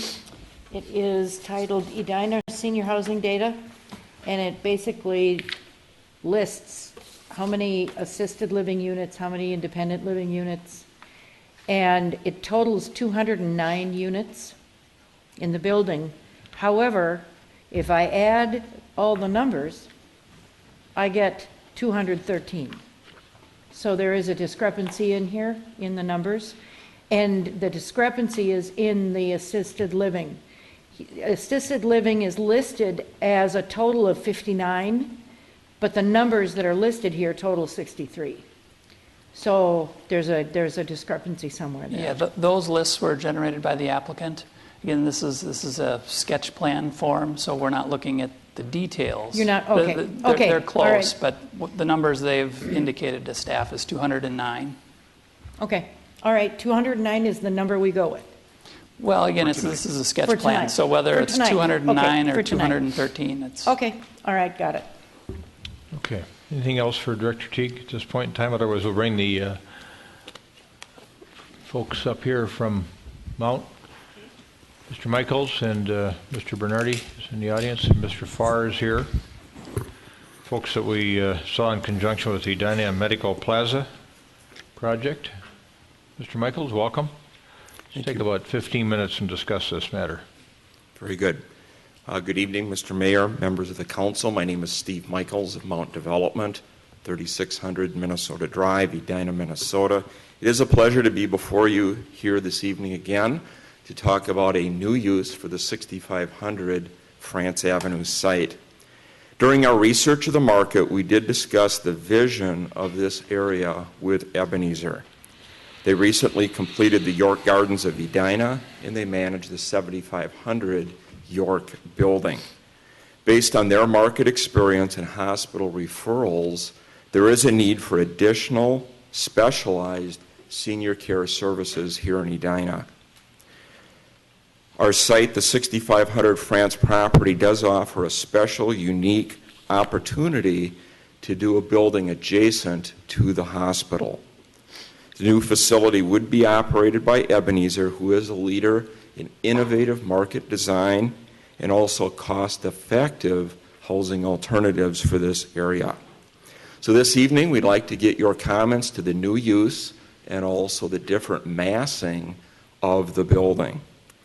I would like to emphasize several comments from Planner Teague. The new building, we've worked very hard to try and replicate what was approved last fall.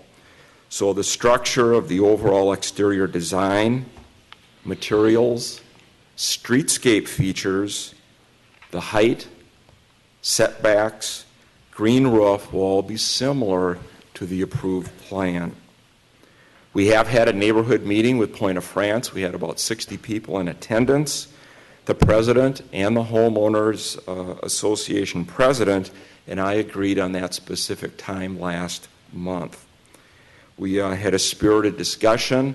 I did speak with Marilyn Kemme this afternoon, and we are generally in agreement that the Point of France people do like the new use. There's some special features within the building that we are going to offer to the Point of France residents.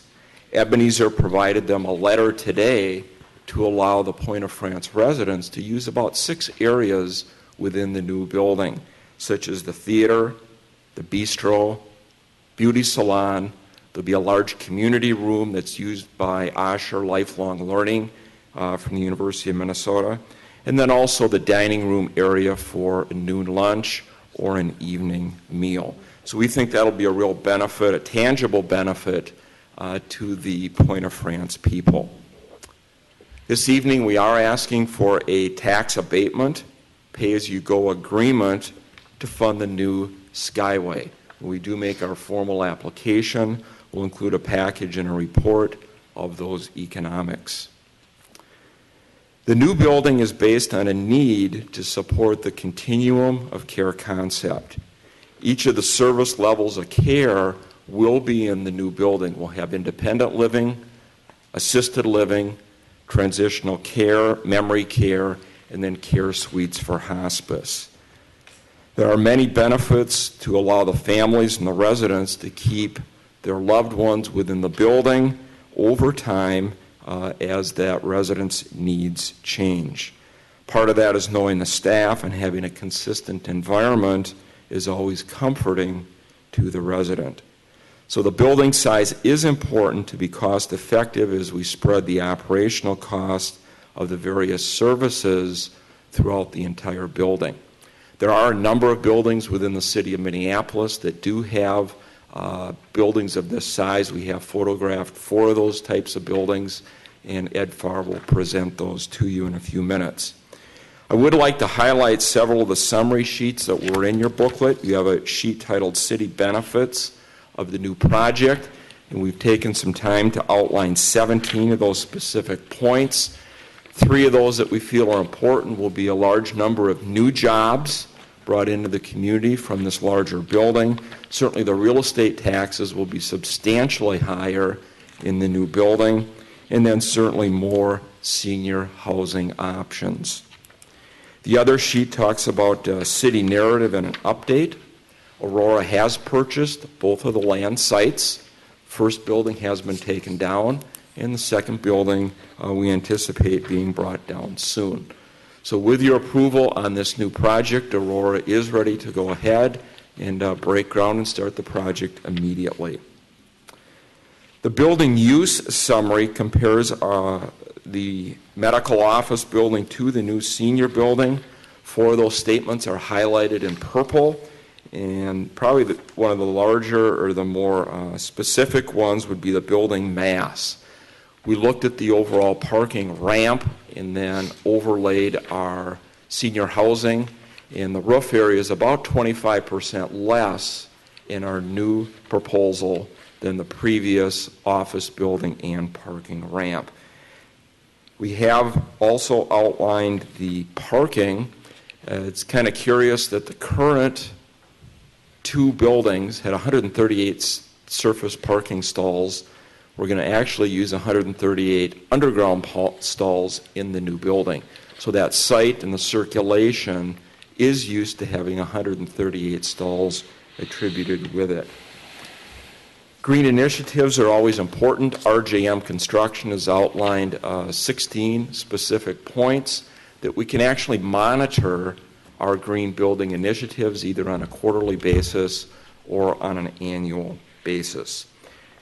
We are very excited about the site. We feel it's a unique, special opportunity that we can do a substantial building adjacent to the hospital. So we would like to obtain your comments this evening and certainly would like to come forward and make a formal application. We do have our development team here this evening. Ed Farr of Ed Farr Architects will present some additional details.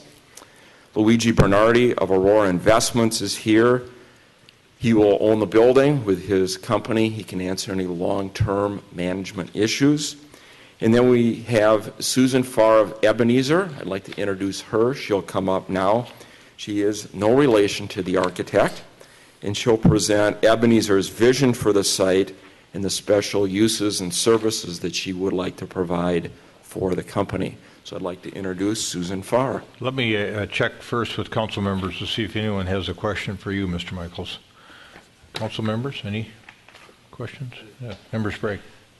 Did I hear you say if this comes forward and we approve the final project that it would be built this year, breaking ground this year? I'm sorry. We could be out, yes.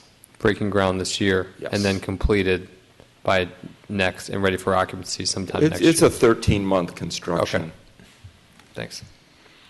A couple of members, Member Swenson, then I'll ask a couple questions. We got a piece of correspondence from the apartments to the west asking about the location of the chiller, and I know we've discussed that before, so could we review it for that person, please? Yes, we have 2 graphics that we can bring up for you. The chiller is not a screaming compressor. It's a low-velocity water cooling unit.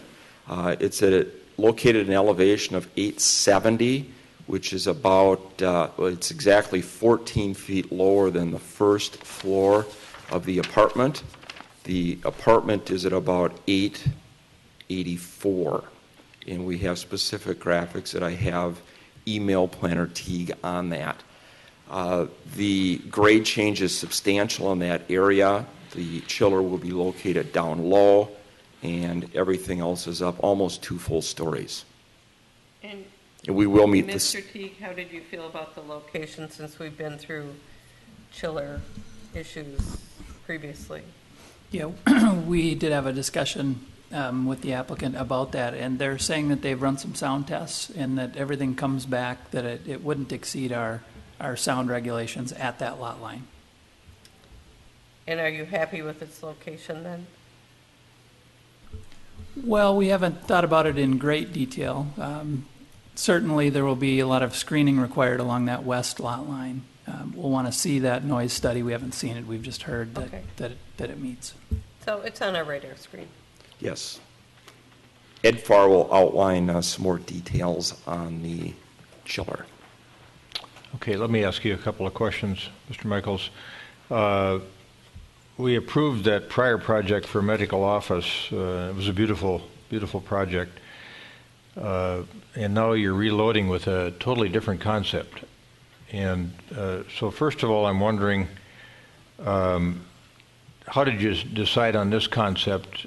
And then a follow-up question is, who did the market study to help you decide that this was the concept you wanted to advance now? Well, thank you, Mr. Mayor. Our market study for medical office is still very strong. We're comfortable with that use for the site. We had discussed with Ebenezer in January their need for specialized senior housing at another location within Edina. We brainstormed with them, met with some of the senior people at Ebenezer, and did some brainstorming on taking that need and putting it on this site. It's very strategic for the hospital to be able to transfer people to this site and also take observation days out of the hospital and place them into care suites or transitional care. So it's the location that's really driving the strategy for the hospital at this location that they can't do at other locations, and specifically the Skyway connection. Does that answer your question? No. Okay. But I'll try it again. I mean, I can see where this use seems pretty tantalizing in terms of it seems like a really solid use, a combination of independent senior living and senior assisted living coupled with transitional care, so close to the hospital with some kind of connectivity. But as we sit up here as a council, what we're seeing the market deliver now are senior housing and apartments. And now we've just gone through the exercise in 2 specific projects of approving over 400 units of apartments that are going to be built in Edina. We've already had another entity in here for sketch plan review from over on York Avenue, beyond the capacity of 7,500 York, that now wants to add in over 100 units at Yorktown Continental, if memory serves me properly. Now here you come with over 200 units, a combination of senior living and transitional care, and you start to wonder, while we aren't usually in the market business, how much can we take? You know, is there a senior bubble? Is there an apartment bubble? And are we going to be looking down the road 20 years in a position where we think, well, maybe we overbuilt those things? Now, typically, we would rely on you for the market study, and because you're the ones with the money at risk, you and Mr. Bernardi and other folks that are in the development business. But it makes me think about us needing to see at some point in time here, if you decide to proceed, we want to see your market study, because I think we need to know what your market penetration rate is on senior housing so that we can decide if this makes sense for our town. So as part of this whole process, if you decide to advance this, that's one thing I want to know, and I think this council is going to want to know it too, so that we don't end up overbuilt with senior housing. Okay? So that's one issue for me. If I may comment, I'd be happy. Go ahead. Mr. Mayor, I'd be happy to share the market study with you. It was very extensive. It's over 50 pages long, and I can email it to Planner Teague, and he can distribute it. Each of those projects that you described were taken into consideration. Susan Farr can discuss more in detail because she's the one that leases up these facilities. So when she takes the podium next, she can answer that. But I believe all three of those projects will be very successful. This particular project is a little bit more specialized than the other two. No doubt about that. Right. This building will act in concert to actually support some of the other senior buildings that don't offer those services in the community. So Susan Farr can answer more detailed in that question. I don't disagree with that at all. So why this level of density? And this is understanding that we don't have a density level pre-established really for this kind of housing. But I think, you know, it could be important to be thinking about it. So why this level of density? Why do you think you need it? Mr. Mayor, the difference between beds and units is a very specific distinction. If you look at Point of France, there are 340 beds in that facility. If you look at their ground area, their floor area ratio is about 2 to 1. They actually have about 3 acres of land with 330 beds within the building. So their density per acre is close to 100 beds per acre. The size that we have for the building fits very nicely on the site. Only requires about 145 parking stalls, dramatically less than the medical office building. The services that are required within the building, I tried to outline, you really need all 4 concepts in the continuum of care scenario. Independent living, assisted living, transitional care, and memory care. So 200 units is not a lot. We've got 4 buildings that will show you that are within our southwest area that are 200 bed type facilities. So it's not high traffic, it's not high density, it's not overbearing on the particular site. So we're very comfortable with the 200 units. Okay. Member Bennett, did you have a Well, I just want some clarity in the record because I see Director Teague, and I understand we're kind of talking about apples and kumquats and yaks or something because we are talking about different kinds of facilities, and I really appreciate the data that. Thank you. I really like the information that Director Teague put together earlier this evening on density, and I've been hammering on getting some zoning for these facilities for years now because they're coming forward and we just don't have the code to cover them. And I'm wondering if some other community doesn't have something that we could even model on where we're not trying to reinvent the wheel. But Director Teague, it's my understanding that actually it's not 100 beds per acre or whatever at Point of France. Can you clarify? Yeah, Point of France, when it was developed, it was all age, It has a different zoning. It's high-density residential over there. And that site is actually quite large. It includes that pond on the west side. It's about an 8-acre site. So I just did some quick numbers this afternoon, basically measuring the footprint of the building and then multiplying it by the number of floors. And it seems the FAR at Point of France is at about 1. Okay. Okay. And the units per acre, do you have that figure as well? Was that someplace in the materials? Yeah. Member Swenson.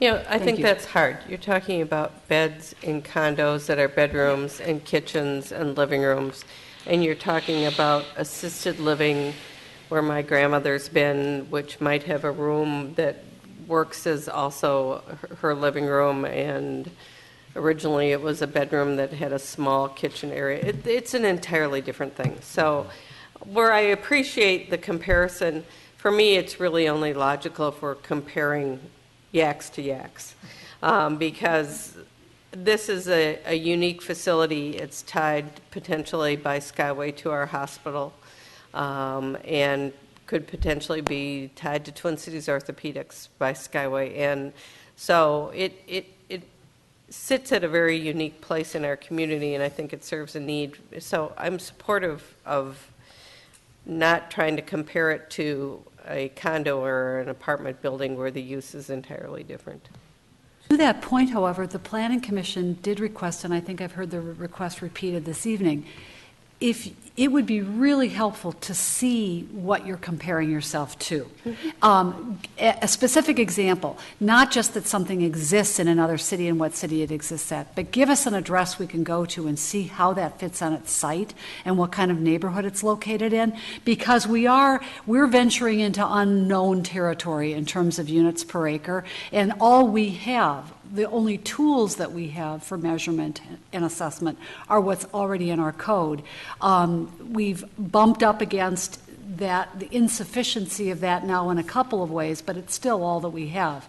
And so until you give us those examples, it's speculation. And we are seeing a lot of correspondence from people in the area who were not opposed to your previous project and are not opposed to the use in your new proposal, but are really concerned about the magnitude of departure from the code. Member? Do you have that for? I just wanted to say, to me, the density is irrelevant without talking about the use. And as I look at the building mass scaling down and the use being decreased, the intensity of the use, I don't see the problem with the density.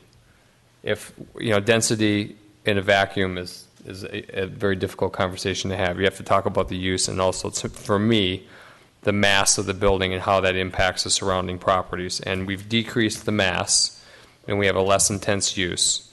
And although I would like to have a guide, a community guide, and I agree with you, we should have some type of guides in place for this type of housing. To me, this particular project is not an issue on the density. Member Sprague,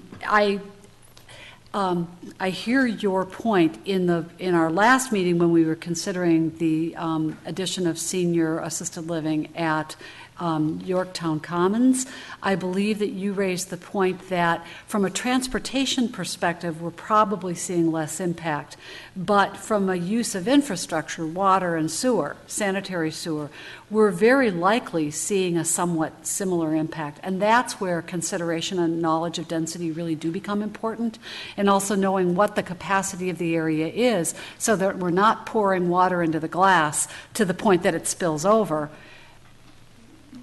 which could be quite messy with sewage, but rather that we're doing this in a planful way and also allocating the density that's available in the area with the infrastructure fairly throughout the area. So I agree with the comments made by both you and Member Swenson that yes, the use is important, but I also agree with the comments that you made at the previous meeting that we really do need to know our capacity in the area and what ways this will have impact on capacity and what ways it won't. And that's true in that we would have to develop that capacity study, and I think Engineer Houle said that there is, as of right now, there's plenty of infrastructure capacity available.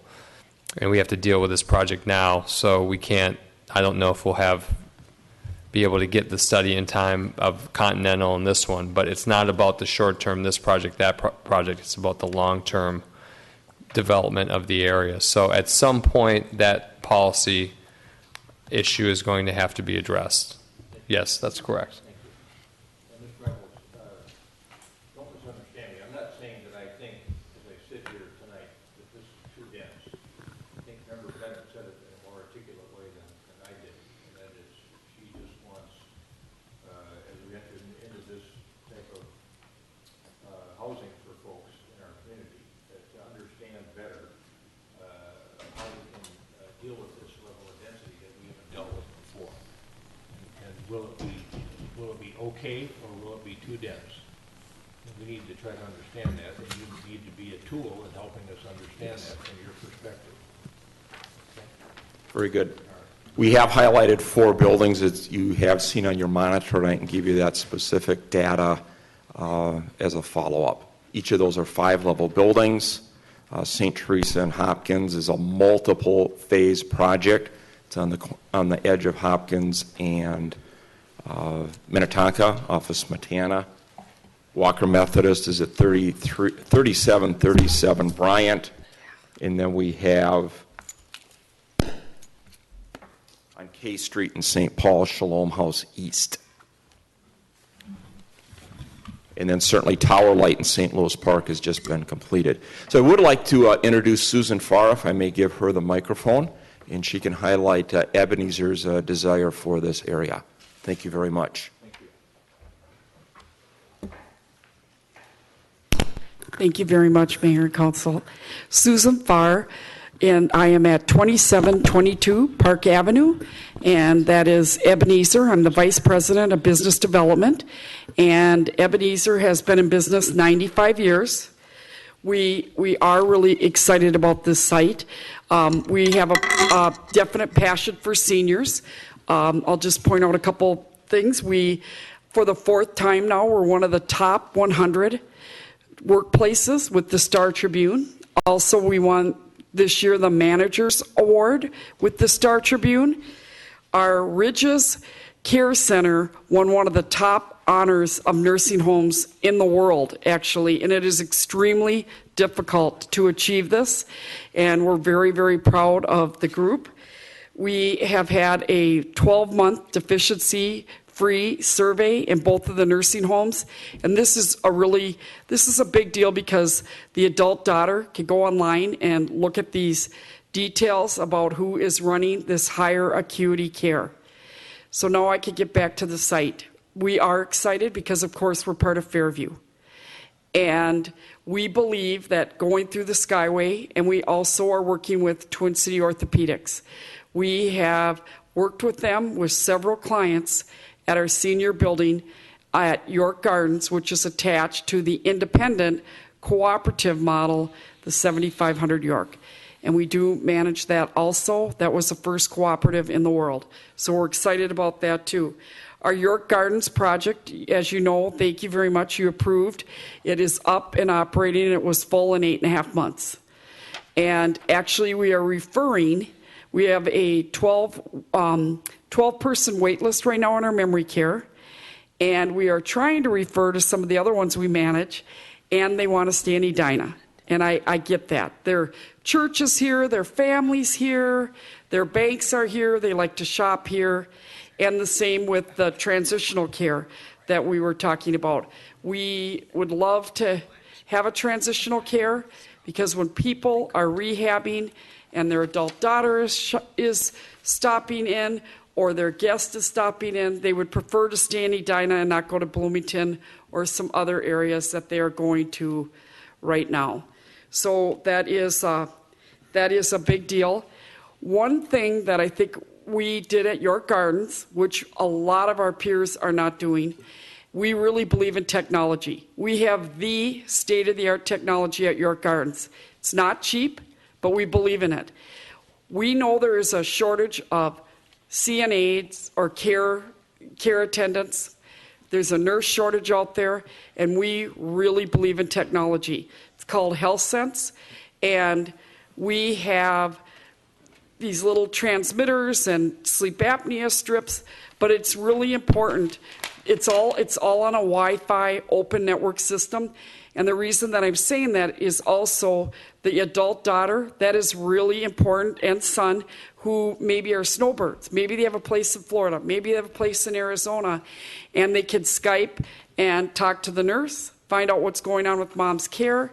They can find out just by logging on. It's not Big Brother with the camera looking in, but what it is you're predicting trends. And I'll just use an example with the technology. At York Gardens, for example, we have these sensors that can tell you, for example, if someone's sleeping well. And if maybe all of a sudden they're not sleeping well and they can see through the sleep apnea strip, well, maybe they're not even sleeping in the bed. Well, they're probably out on the lazy boy because maybe they're having some fluid build up on their lungs and it's difficult for them to lay down. But what that nurse, that is a trend that says, we don't want them to go to the hospital, let's stay ahead of it. And that's the goal. And I think you're going to see more and more technology coming into the system. A lot of the competitors out there do not have that. But I think that is a really important, that is an important deal. So we believe in it, and we would love to see the technology. We would love the location.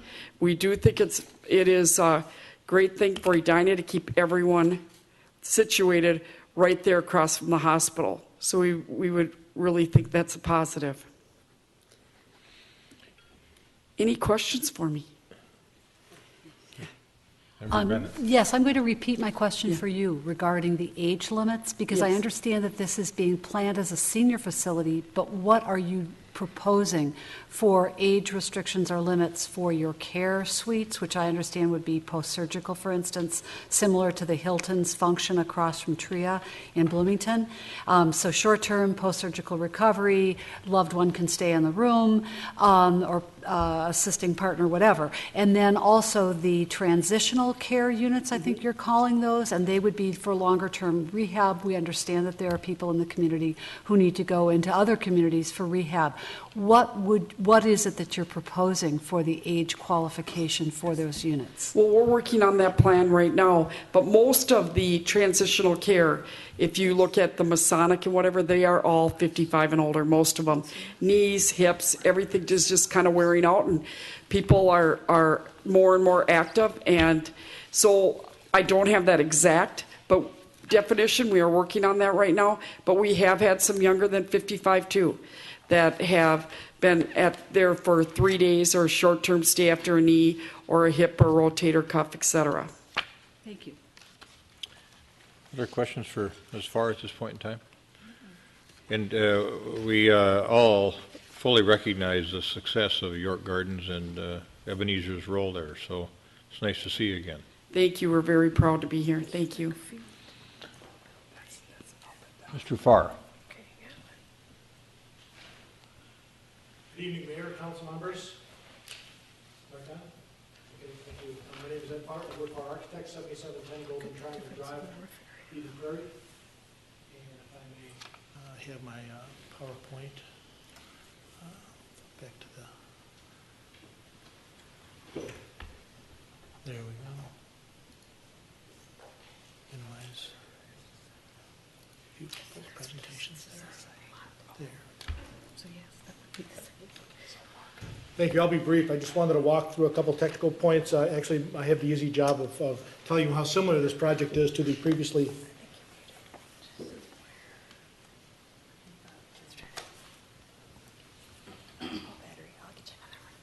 Okay. We're low on batteries, so it'll be a moment.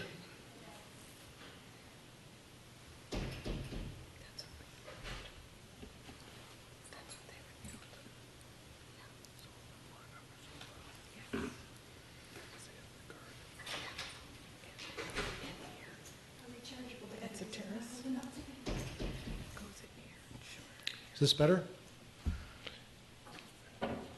I'll be brief. I just wanted to go through the site plan and show you how well this building compares to our previously approved medical office building plan. The site plan that's on the screen in front of you shows our building is skinnier in places, like an H or an I, actually. Our circulation in and out for employees and guests are through the northwest corner of our site off of West 65th Street. We have a visitor drop-off with some surface stalls available off of 65th Street at about the same location that our medical office building main entry was. We have no vehicular access points off of France Avenue. You may recall that our last medical office building site had a vehicle exit off onto France Avenue southbound. Obviously, there will be significantly fewer trips, as demonstrated by Planner Teague's comments about the traffic report. 400 fewer cars using this facility. We had about 548 cars, I believe, scheduled with maximum build-out of our parking deck in our medical office building. Of course, here we're proposing 144 cars with a zoning need of around 138. The green space has a larger percentage of green space. Besides the turf area that we have, we also have some vegetated gardens that are over our structured basement, which will offer some additional stormwater infiltration. We have a memory garden that is secure between our two wings on the west side of the facility, as well as a beautiful terrace off the south side of the building, so the sun has access to that area where the guests, of course, and residents can enjoy the outside terrace right outside of the dining area. I'm going to move on and just show you, this was the medical office building design that Planner Teague showed before of our 5-story medical office building, and then the similar view from that same corner of 65th in France, using the same 3-color blend brick. Architecturally, the same bronze stone glass, the same articulated cornice design, and our distinctive crown at that corner of 65th in France, so that the architectural elements are similar in nature, with the added feature of the further facade articulation with the balconies and some playful in and outs because of the residential character of the building, as opposed to some flatter facade work that, of course, was necessary on the medical office building. The podium design is still in place here, as is our pedestrian-friendly areas around France and 65th, with the sidewalk, the raised flower planter areas, the trees, as well as the commitment to the artwork that we told you about, which is seen in this particular slide on the right-hand side, that red piece of art, which to be selected. The Skyway, again, ghosted in, as Planner Teague mentioned, over to the Fairview Southdale parking ramp. The building height, which was of great discussion and concern last time, we're also maintaining that maximum building height of 62 feet. With this design, we're not asking for any additional height. It's the same number of stories. Taking you around the building quickly, moving in a counterclockwise fashion. This is a view as though you're on top of the Fairview Southdale ramp, looking down from above, a helicopter view looking south. You'll see the Point of France beyond. This is the main entrance that you drive in, drive out of, just for a quick delivery or drop-off. We have a porte cochere there for weather cover. And rotating around from the west, looking east, again off to the left, you'll see the Fairview ramp as a matter of orientation. And the two wings that extend to the west, we have a courtyard between those two wings for the memory garden tucked back in there. Our service area is located in the bottom center of this particular view. Our deliveries will be daytime oriented. We have very few delivery truck trips here. We talked to the Ebenezer folks about that, and just as a point of reference, we listed Mr. Farr, take a breath for a second. Member Brindle has a question. Absolutely. Thank you. This is the picture that I wanted to ask about. We did get a letter from a gentleman at Cornelia Place Apartments, and it appears on the east end of Cornelia Place Apartments are some luxury units. And what kind of screening will be in place to kind of hide the busyness and the business of the service dock area? That's a great question. I also made mention of that in the Planning Commission meeting. We will take great pains to do that with landscaping treatment as well as covers to hide the technology, if you will, of some of those mechanical-oriented units. We have our own concerns visually looking out of the windows for those same reasons cited by the neighbor, and so we want to be very sensitive to that. To point, our green space between our lot and theirs will be heavily planted. We also note that, again, the truck deliveries being daytime oriented, the headlights should not be a problem because we don't plan on picking up garbage at 3 o'clock in the morning or anything like that. For the few deliveries that we do have. That placeholder that you do see in this rendering for a piece of mechanical equipment in the loading dock, as Mr. Michaels pointed out, this is a sketch plan review. We're in preliminary discussions with the mechanical engineer, and we're looking at some ways in which these units can be, of course, minimized. Sound control is of paramount interest to us, as well as knowing our neighbors, and just because this is now a different neighbor to our west than, of course, the Point-of-France people are concerned about that to the south. Screening with arborvitae to hide it visually. This is depressed, as Mr. Michael said, 14 feet below first floor, so it's visually going to be, I don't want to say visually totally inaccessible, but screened very well, and we'll do our best at that when we come back for our preliminary and final development application.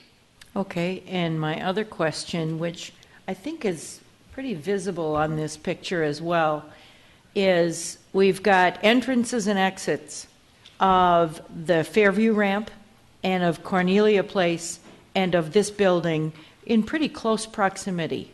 And I think maybe this question is also directed for Director Houle as well, as to how we can delineate and differentiate the different traffic movements on 65th. If I'm going east and taking a left into the ramp, if I'm going east and taking a right into into this building, I'm passing up Cornelia Place and going into this building, for instance. We've got just a little bit of congestion because we've clustered the entrances to these three locations in the center of the block. And so I've been thinking about that a lot, and just how those movements can happen and not get tangled up with each other. That's a great question.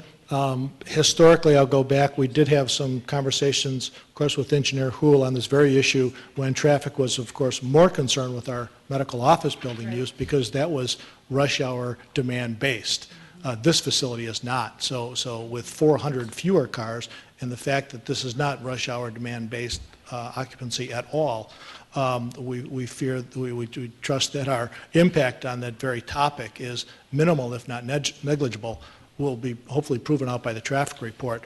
To point, though, the orientation to keep our traffic ins and outs onto the northwest corner of our site, which is the furthest from the intersection of France Avenue, aided in the functionality of the France Avenue 65th Street intersection, so we don't cause any delays with the backups. So unlike our medical office building plan, where one could enter the parking deck either from our main drop-off, which was in the middle of our site property, as you recall, or our northwest corner, where we have this driveway existing in the same location. We feel we've done a better job, actually, of taking the traffic further away from France Avenue. And again, the major point being the lack of rush hour demand type traffic use for our building. And I'd certainly welcome any similar comments. You want to quickly finish your presentation? I'd be more than happy to. From the Point-of-France roof line, looking north, looking at our terrace in back, and then a helicopter view from that same intersection of 65th and France. And Member Bennett has a question for you. If you could go back to the last slide, please, because you've been showing rooftops, and one of the questions that I have for you, I think it was a comment or question that was raised at the Planning Commission, is with the change in purpose of the project from office to residential, it's my understanding that you'll have a whole lot more plumbing than you had in your previous proposal. What are you proposing to do with the plumbing stacks? Will they all be at different points on the roof? The answer to your question is by all different points. Yes, it certainly is true. We'll have a lot more plumbing, and the verticality of plumbing stacks will be clustered to the extent feasible in our roof structure. But will there be more plumbing stacks? Likely so. Those are not all that visually obtrusive, but yes, it is a roof. We do have small penetrations through the roof, much like plumbing stacks, that will be scattered about the roof. It was a point that was raised in correspondence to us. Is there any kind of, will you have any, I don't think I'm seeing any staircases coming out onto the roof. Will you be having anything other than is depicted here? So the plumbing stacks are in addition to what we're seeing. Is there any other HVAC system or staircase coming out onto the roof that we're not seeing in this sketch plan? Or antennas or Yes. anything else? Sure. Truth be told, at the sketch plan level, I'd be remiss to say that I could itemize everything that we're going to have on this particular roof. There will likely be a stair to the roof. We've pre-selected the type of elevator, the newer MRL, machine roomless elevators, to avoid a rooftop penthouse. Okay. I may have spoke to that about the medical office building solution as well. But for this occupancy as well, we're going to use the type of elevators that do not need that roof penthouse. I believe that upon 5 stories, the building code will require us to have at least one stair to the roof. It is not depicted on this rendering at this time. I haven't located it, and I will in the future.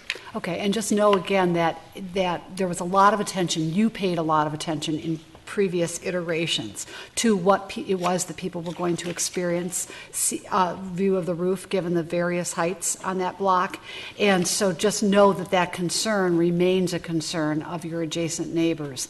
And so that level of detail will be helpful going forward. Certainly. And also attention to the same to screening or whatever you can do to minimize the obtrusiveness. Absolutely. We will, and thank you for those comments. As a matter of comparison, the medical office building and the parking deck total roof area was somewhere around 60,000 square feet. Our roof area here on this proposed building is 45,000 square feet. So we will already have 25% less of everything. All right. Okay, and this is the last slide I wanted to close with, which is that graphic comparison of the old development, which is in blue, showing our parking deck and medical office building footprint on the site, and the new gold color senior housing, which is a smaller footprint and smaller roof area. Okay? The 4 takeaways that I'd like you to actually remember besides all those similarities are the fact that this entire block now will have the use of residential from Valley View on the west to France on the east, and from 65th down to 66th. We will be having, as I mentioned, considerably less roof area. We'll be having the cubic volume of the facility be about 25% less. If you were to take the cubic volume of the medical office building and parking deck, it was totaling like 3.7, something like that, million cubic feet, and the cubic volume of this will be under 3 million. So a significant reduction in volume. And the last is, of course, the 400 number of cars fewer on the site than with our medical office building proposal. So those 4 impacts are significantly less than the office building proposal we had on the table before. Okay. Thank you. Stand by. And I want to see if council members have questions. Member Sprague. Thank you. So the height is back at 62. How is a decision made to keep the floor heights the same with the use that's changing? I know you don't need as much height in this type of use, and was it any consideration given to shrinking the height of the building? Yes, that's a very good question. We'll actually be doing both. We'll probably be raising the floor-to-floor height on the first floor where more generous common area spaces exist, and then we'll be shrinking the floor-to-floor heights on upper floors accordingly based on that change in use, so that the building height will remain approximately the same. We're looking to have another distinctive rooftop feature over the front door that we'd like to save some height for. So it could be the case that we come back with the exterior perimeter that's slightly lower than our medical office building to leave us a couple feet in height for that feature that we're trying to develop. But to your point, we'll have a variable floor-to-floor height going forward, as opposed to our medical office building, which was consistently 12 feet all the way up. So 12 feet in the old plan and this plan, you could be down to what on the floors above the first floor? We're talking 9 feet? No, we're going to be taller than that. We're going to be around 11. We could be 10 and a half. It's probably going to be somewhere around 11 floor to floor. So we might go 13 on the first. And in this type of facility, is that the usual spec for an assisted living unit to have 11 foot? They vary on a number of factors. I don't want to say that there's a typical. Okay. The ones that I've seen, it seems like the height is more residential, like 9. Mhm. So I'm just wondering if some of that. We're going to have some drop ceiling areas, of Okay. course, where the mechanical systems run down through the building. It's very mechanical system dependent. Okay. The room sizes, that's, I guess, another thing that you factored in when determining how many units to fit on the site. Can you talk a little bit about that at this point? The square footage of units? Yeah. I'll defer that to Susan Farr, if you don't mind. Yep.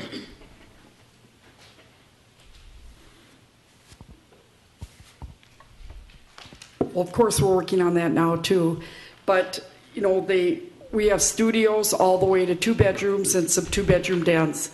So they vary, and of course, they vary with the transitional care is smaller, your care suites are smaller, your memory care units are usually studio and 1 bedrooms, and then in your assisted living, of course, you have all sizes from studio to some 2, and then of course in your independent living, you have a range of your apartments too, from 1 bedrooms to the 2-bedroom den. So you have a real broad brushstroke of the apartments and all the different styles. What's an example of a 2-bedroom size for AL and IL? I mean, max. Are you talking 800 square feet, 600 square feet? Just a ballpark. For like max for a 2-bedroom? Yeah, for an AL unit, yep. For an AL, I would say that one of the trends is in focus groups that kids are saying they're not big enough. So some of them, let's just say max would be 950. And that's pretty big for an AL, but that is more of the trend. So I would say what's out there now is maybe anywhere, probably 700. Okay, and then for the IL, 2 bedrooms? Well, the ones in Wayzata, some are almost 2,000 square feet, so they're huge, that I haven't seen in my career. But again, they vary, but I would say, you know, if you're at 1,200, Okay. somewhere in there. And what's your comment on the height issue? What's the market calling for this? I know you have different units, but Yep. do you need 11 feet? Well, 11 feet, you know, that again, there's a lot of, you know, we do a lot of focus groups, and they are liking the higher ceilings, but a lot of it depends. Are you doing 4-pipe, which you have to hide a lot of the mechanical? Are you doing your magic packs in the apartments and the different? So a lot of it depends on the heating and cooling. And again, this is going to be a 4-pipe state of the art. So a lot of that, there will be the drop ceiling there. So the usable height in the room or the clear, I don't know what you call that, but the height up to the ceiling panel might be 9 or 10. Yeah, 9 or 10. Okay. Yeah, somewhere So in there. we have to factor in the mechanicals. Yep. You know, All a right. tower light, that they're taller like that. And then the first floor, it has the real spacious ceiling. Okay, thank you. On the Cornelia Place side, I want to bring Mr. Farr back up and bring that graphic back up again. So I think the density is a big change. Of course, as I said before, with the use, it's going to be probably lower impact. And I understand your takeaways about building mass, but the one significant change that will impact your neighbor to the west is the service entrance and the dock. So, as I understand from the building operator to the west, they have 12 luxury units facing down in that direction. So, you said that some of that can be shielded. I guess it'd be only for the main floor or the first level units in the adjacent building. The second and third level units would be looking down on something like you're showing here. And what are the typical delivery schedules? I would assume it's pretty intense for this type of use, or? Can you talk a little bit more specifically about that? I will. To your first point about the relationship of the luxury units on the west, their building first floor plan is up considerably higher than ours. I believe that when we submit a preliminary application, a cross-section will be in order to demonstrate the elevational relationship between our site and theirs. And with the further cutting out of our loading dock further down from their first floor elevation, I think we'll be able to demonstrate that at eye level we're not going to be having a dramatic visual impact. The end of their building is canted somewhat southwards, more towards Port-au-France, than it will be directly facing our building, so that the views out the window when you're standing back in their space, again, won't be as focused on our loading dock as they may fare at this particular point in time.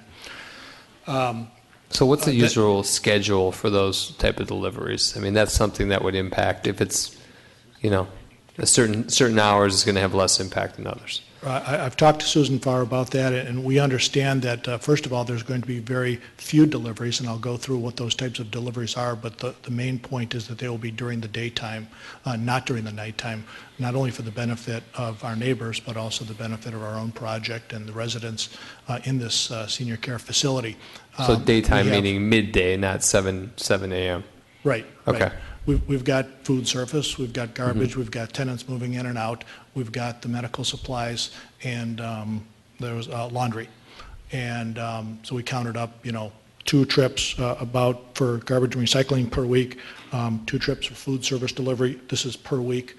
Residents, of course, on the front end there may be more, but on a typical, just 1 to 2 per week. Laundry, we figured maybe once a day at the worst case. So adding these all up, we're getting like 20 trips a week, which is nothing. And again, during the daytime hours. So this is a very low intensity delivery service. And that will be important to communicate to the operators adjacent. And then in terms of service vehicles, there's not a lot of convenience parking on grade on the site. Where are the service vehicles going to park? Where are guests going to park easily on the site? The underground parking garage is secured, yet monitored 24/7 with an audio-visual communication system to the attendant. So we anticipate that upon move-in, a guest will be given, let's say, unit 138 as an example, and they'll be told to, you can tell your family and friends that if you're coming to visit, that you can punch in your code, maybe it's 138 as an example, to get into our parking garage. The pizza delivery man has those, one of the 8 stalls in front to come to do a function like that. Otherwise, if a guest comes unannounced and is ill-prepared to punch in the right code, that's where the video screen as you're entering helps. They can call. I'm visiting my mother-in-law. Sorry, she doesn't know I'm coming. It's her birthday. It's a surprise. Credentials, whatever it happens to be, and the attendant can say, come on in, park in stall 37, make your way up. Okay, so those unplanned visits are accounted for in this. Okay. And in your experience, can you speak to that a little bit? Yes. One thing, too, is with your transitional care, it's not a huge moving van. It's a suitcase. They're coming for a short-term stay. They are having, their knees are hip, they're in therapy. They're not bringing a big moving van. So that's a huge part of the building. And then also in your care suites, a lot of those are furnished, so you're not bringing furniture there either. You're just, again, it's more of a short-term stay, observation day from the hospital. That, again, is a short-term stay. So your only big moving vans are for your independent assisted living and some memory care. And then with the memory care, they've scaled way back to with what they need to bring in. Okay, thank you. Does that help answer? It does. Mayor, that's all I have for now. Yep. Oh, thank you. All right. Other questions, comments? I can make a few. I think if Mr. Michaels and Mr. Bernardi back there too. I think all 3 of you gentlemen, Mr. Farr, Mr. Bernardi, and Mr. Michaels, instilled a certain level of confidence in this council with your Edina Medical Plaza building, and this looks like a good project. What I like about it is I think it meets a community need. It's a better use than medical office. I think not only for the neighborhood, where Mr. Farr, you pointed out that consistency, but I think for our entire community, it's a better use because it provides another potential source of living circumstances for people that need assisted living or independent living that want to be in that particular neighborhood. And then the transitional care, that specialized use is pretty interesting. So well cited that way, I'd say. Like the lower traffic notion occasioned by the particular type of use. I really like the idea we would potentially get rid of a ramp if you decide to come forward with this project. That was one of the things that bothered me about the other project. 400 fewer cars a day is a good thing. More green space, 25% smaller volume on the buildings, and all of those things are positives. Concerns for me continue to be a discussion about this potential density issue. I'm just wanting to be more comfortable with the whole notion of it.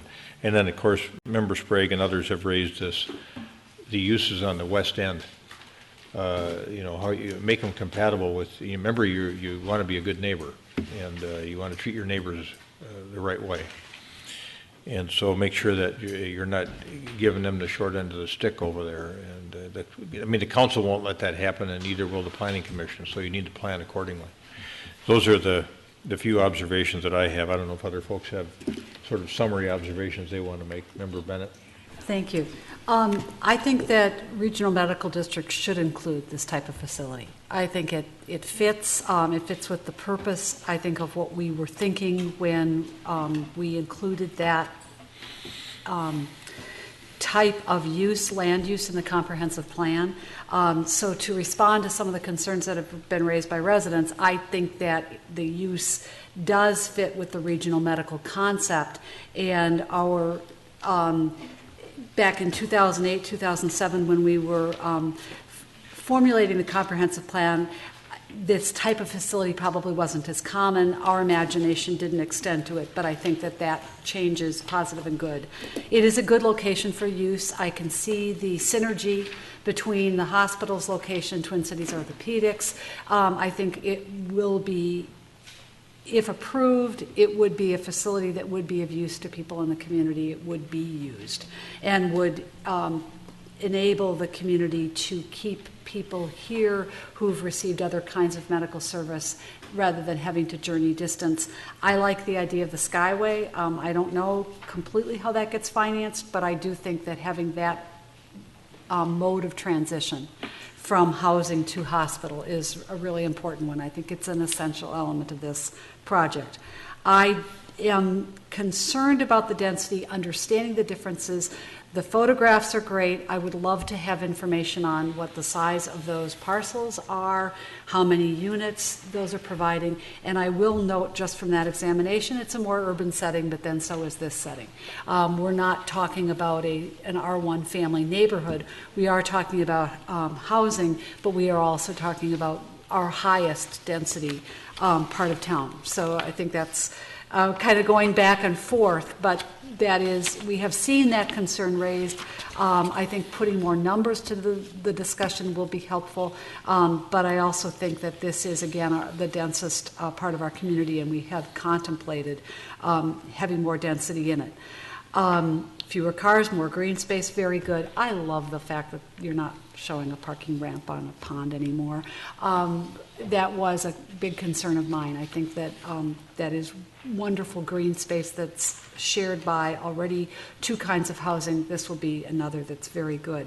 To the housing question, and again, kind of thinking about the code, I think that maybe PSR is obsolete, and what we're really thinking of is housing with services, different kinds of services, and we would regulate that or have suggestions, guidelines for development of those kinds of facilities, and everything else would be multi-unit housing, and we wouldn't have sort of special categories. I do think that the elements of PSR better fit with that concept of housing with services. Otherwise, in all age multifamily housing, people will drive to all ages. We know of people who are doing that, but we also know that when people move into housing with services, then they are often entering a phase of life that does include possibly less day-to-day mobility. So I think what is being shown is thoughtful. I'd like to see a little more thought, including that fire pit that kept getting mentioned. We've had this occurred. No wood fires, please. This was something else that was raised by your neighbors, and anything that you're contemplating of that nature in an area that is that densely populated, I would recommend that you look at gas if you're going to have that kind of facility outdoors. No wood burning fireplaces or fire pits. I think you're posing a health risk by doing so in a facility that would be offering healthcare services, as well as to the neighbors in neighboring buildings. And I think that's it. I do appreciate the fact that you're staying back from the intersection of 65th and France. That is a concern we've heard raised in previous discussions. I think that's thoughtful. Attention to the screening, which you've mentioned, and I think it is a good use for this site. Thank you. Member Brundle. Thank you. Going back to the square footage discussion, looking at the independent unit, 2-bedroom, 1,150 square feet, that's generous compared with some of the 2 bedrooms in some very nice facilities that I'm aware of. So that is a really nice size, and it looks to me like these are spacious units. I think one thing that will be important is to make sure that we can address the affordability aspect with a percentage of the units. I think that's going to be key. I think it's going to be very important. Regarding the Skyway, if I could say it has to, that for me it's a requirement, then I would say for me it's a requirement. It will be very important to the people who are going to that building, and particularly those who are going from that building to the hospital or to Twin City Orthopedic. And to that point, once you cross 65th and get to the Fairview parking ramp, where are you in that ramp? How do you get from there to the other Skyway? And how convenient is that? I think, are you on the same level as the Skyway that crosses France at that point? Is that the idea, that you're going to take the Skyway and just meet the other Skyway? Okay, all right, great. And so I'll be looking for, at some point when you know what that's going to look like, where does this meet that ramp? And then what is that walking area, and how is it protected from the movement of traffic to get people from that Skyway through the doors to the other Skyway?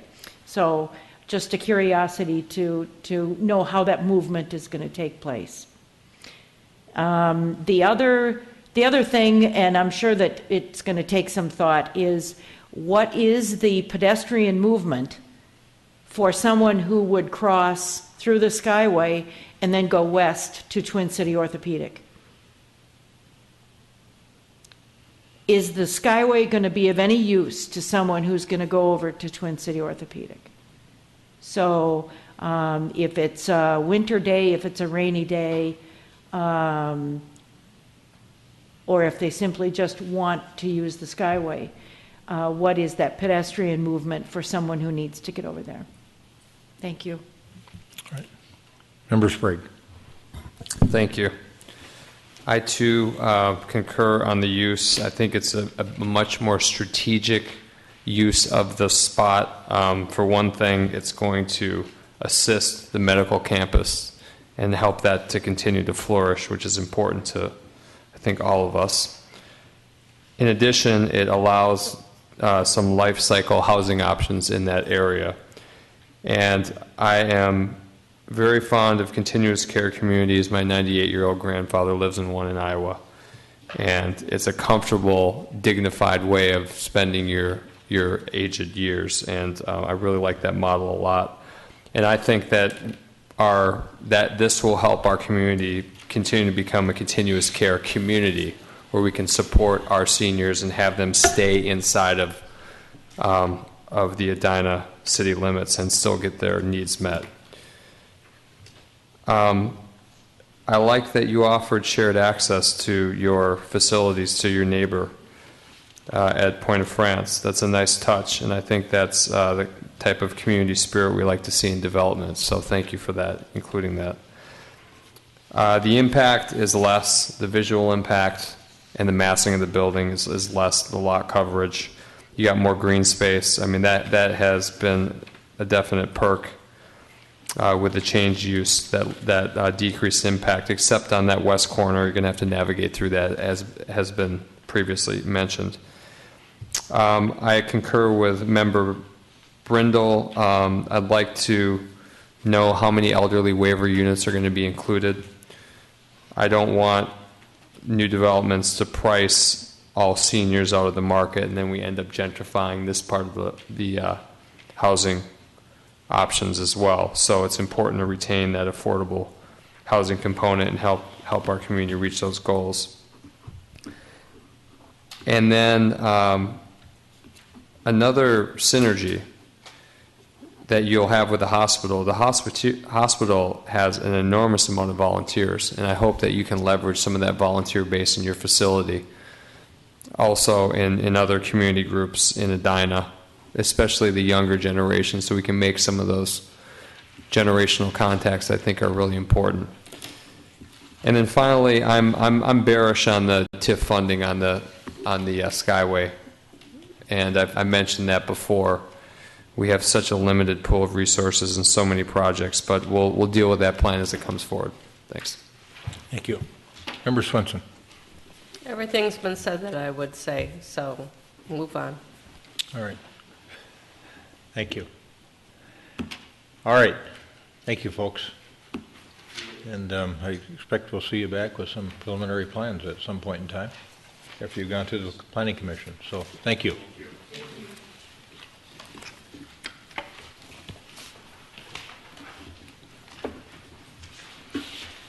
Next on the agenda, we have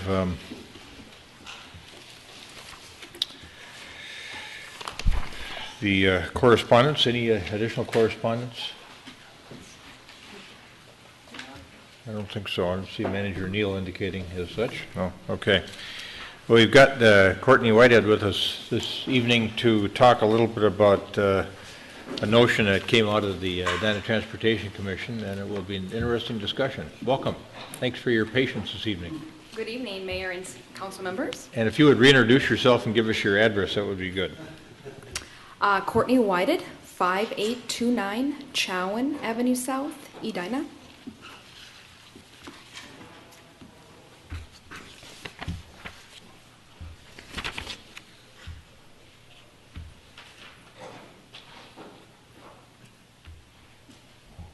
Did you want her to give a presentation? Oh, I'm sorry. I thought yeah. it was, oh, go ahead. I'm sorry. I was just reading something here. here. Any questions? So. Oh, all right. What I think you ought to just tell us a little bit about what you had worked on and what you're recommending here. Certainly. I spent the last year heading up the Edina Transportation Commission Transportation Options Working Group, which was looking for transportation options for senior and disabled citizens of Edina, because currently we are underserved for transportation options. We spent the first portion of that time in our work group kind of making a template of a checklist to make sure we assessed all options that we looked at in the same manner and charting a score. I believe you were forwarded that a while ago, our findings when I did that presentation. And I can reference that for a summary of our formal review summary of transportation options for seniors in Edina that I did back in January. We reviewed transportation options for seniors aging in place, poignant after our last presentation, including volunteer driver services, public transportation, private commercial, and non-motorized transportation, and identify the additional need for services. And I'm just here to make a recommendation that we did find the need, even though we currently have something called VEEP transportation, which is a volunteer driver program, which enables volunteers in cars to transport people, but that leaves out folks who are in wheelchairs or cannot physically get in and out of cars. Another option we looked at was the current Metro Transit options. You have three layers there. You have your big bus, You have your Transit Link, which is their dial-a-ride option, which requires mostly a walking to connect to it requirement. In the summertime, they require you to walk half a mile to connect to it. In the wintertime, it's a quarter mile. That's difficult for most of people who have some aging disabilities. Most folks like that can't even walk to the end of their driveway. The other one was the Metro Mobility option, which also serves our community, but that requires an application process, which can be quite invasive, requires a doctor to state that you are disabled enough to take that, and it's a 3-week waiting period, which leaves out folks who might be transitional care, have had a hip replacement, and they need a standing order starting tomorrow to get to rehab, options like that. We also reviewed but did not score the streetcar option. And then the last one was a new group that's forming in Edina called ITN, Independent Transportation Network. That is another volunteer driver program that's really in its infancy. So we did score it, but didn't feel it was fair at this point to move that forward since they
dedicated group of individuals we meet with every month, and that's why this is going to be such a great addition to Beyond the Yellow Ribbon statewide. It's a great project. It is a great project, and it brings my heart up into my throat all the time. The only other thing is just to wish everybody a safe and restful Memorial Day weekend, and take some time to ponder what the weekend is for, and that is to be cognizant and grateful for the country that we live in. And also, in that same vein, to just keep the folks in Oklahoma City in our thoughts. I have no idea what we can do to help from here, but there's got to be Rotary there, and so possibly partnering with Rotary clubs there to see what we can do and send to them. One of the things I heard on one of the news programs last night was donate to the Red Cross. So if anybody's looking for something to do that they can do right now, it would be to donate to the Red Cross. Thanks. Good. Thank you. Member Bennett, back to you. One quick item. The Morningside Neighborhood Association held a special meeting with neighborhood-wide notice on Sunday evening and made the 2 necessary minor changes to their bylaws and voted to seek city recognition under the new policy. All right, good, thank you. Member Swenson. Director Poole, since the Transportation Commission met May 16th, was I supposed to wait till June 4th to ask you about the Concord sidewalk? I can give you a little preview on it. There's actually, they voted to recommend to the city council that you go ahead with the school sidewalk. And then they were kind of fuzzy on the Interlochen and Xerxes, and what their point on that was is that can we do a portion of either the Interlochen and or the Xerxes, maybe the easier parts of that, to start building out those sidewalks. But we'll have a need for me for Concord? We'll have a report on June 4th to Okay. I was have you trying act on. to shorten the list of things we had on the agenda for June 4th. Okay, I'll wait. Thank you. I have nothing else. Member Sprague. Thank you, Mayor. On that topic, though, we're going to have a prioritization list of sidewalks, but we need to discuss as a body how the funding matrix is going to shift now that we have a new PACS franchise fee fund available. For instance, in a school zone as it is now, within 0.7 mile radius of the school, a sidewalk is funded 25% city, 25% school district, 50% special assessment. So with the PACS funding, are we just going to replace the special assessment portion? Are we going to displace some of the other entities paying? That's a conversation we have to have. In addition, on a municipal state aid road, right now it's a sidewalk would be 80% funded by MSA funds, 20% by special assessment. Oh, it's all MSA? Okay. So regardless of that, going forward, since we have additional funding available through this PACS franchise fee, do we want to change that funding model to free up MSA money to get street resurfacing done at a higher pace? And that's something that was rationale that was used to support the franchise fee in the first place, that MSA funds would be freed up. So do we have to change those allocations, those percentages? So at some point we need to get the policy straight so that we can start to fund these sidewalks correctly and fairly. The mayor sent some articles from the CTS, Center for Transportation Studies at the U. One of them was about a research partnership award to 6 state DOTs and 4 research universities who are looking into advanced pavements that reduce thermal cracking and extend the life of streets. And since 90% of all roads are made of asphalt, it's the savings in the U.S. It's billions of dollars. In the city, I'm sure there's quite a big cost savings as well if you can extend that pavement even a few years. So I just wanted to know from Director Houle if we are able to leverage any of that research in what we're doing here. Councilmember Sprague and Council, we keep an eye on those types of studies. What it kind of boils down to is what the asphalt industry is doing and what MnDOT is actually requiring them, since they're the biggest purchaser of asphalt. So even though like we had the rubberized pavement that was talked about a few years ago, that was more so in the southern states. Yep. The asphalt industry up here, when we talked to them, said that yeah, we could do it, but it would cost us because they'd be just running single batches. So once they start running more and more batches, we'll definitely benefit from that research, I think. But it's going to take a few years out for us to benefit from it. So MnDOT has to adopt the pavement mix, and then it trickles down. Essentially, yeah, that's right. Yep. And then I was talking to Director Houle about turf, because as I drive down 70th, it's still looking pretty rough. We had sod. The sod burnt out. We went to hydroseed. The residents, it wasn't watered properly, and in order for it to seed going forward and green up, it will have to be watered by someone. And so we were talking about, should we be including watering as part of the budget for street reconstruction? If we go away from sod, for instance, 44th Street, the hydroseeding worked out very well, and it's very resilient. But should we be watering it, adding watering into the budget the first 2 years to make sure the seeds stay put and we don't have to go back and redo it again and again? As we're redoing these streets and creating these beautiful, complete street corridors, I think it's our advantage to keep them green and beautiful. 70th Street, Tracy, 44th, I mean, these corridors are looking really good upon reconstruction, so I think it's something we need to talk about.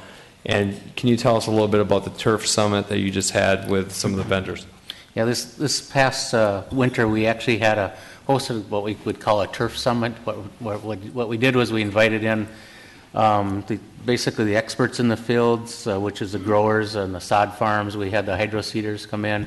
We had our normal contractors that have been working in Edina, and our normal consultants have been, and we got them all around the table. And so we want to figure out the sod issues that we've been having versus the seed, and then the watering issue, and even the topsoil, because some cities use a special mix for topsoil. So we looked at all those different items, and even coming out of the spring internally, we were going to be looking at the last couple of years' projects, and we were anticipating a dry spring. Well, this last week kind of tipped that over. So we were going to look at contracting out some watering folks to go get out there and start watering, even though that a lot of the sod was beyond the warranty period, just so we can keep these things green and get the roots established itself. So I think we need more internal discussion on the maintenance of the boulevards and the watering. The watering isn't a huge cost, but it is a cost. But I think we need to look at that, analyze it, and see what it would run the city. But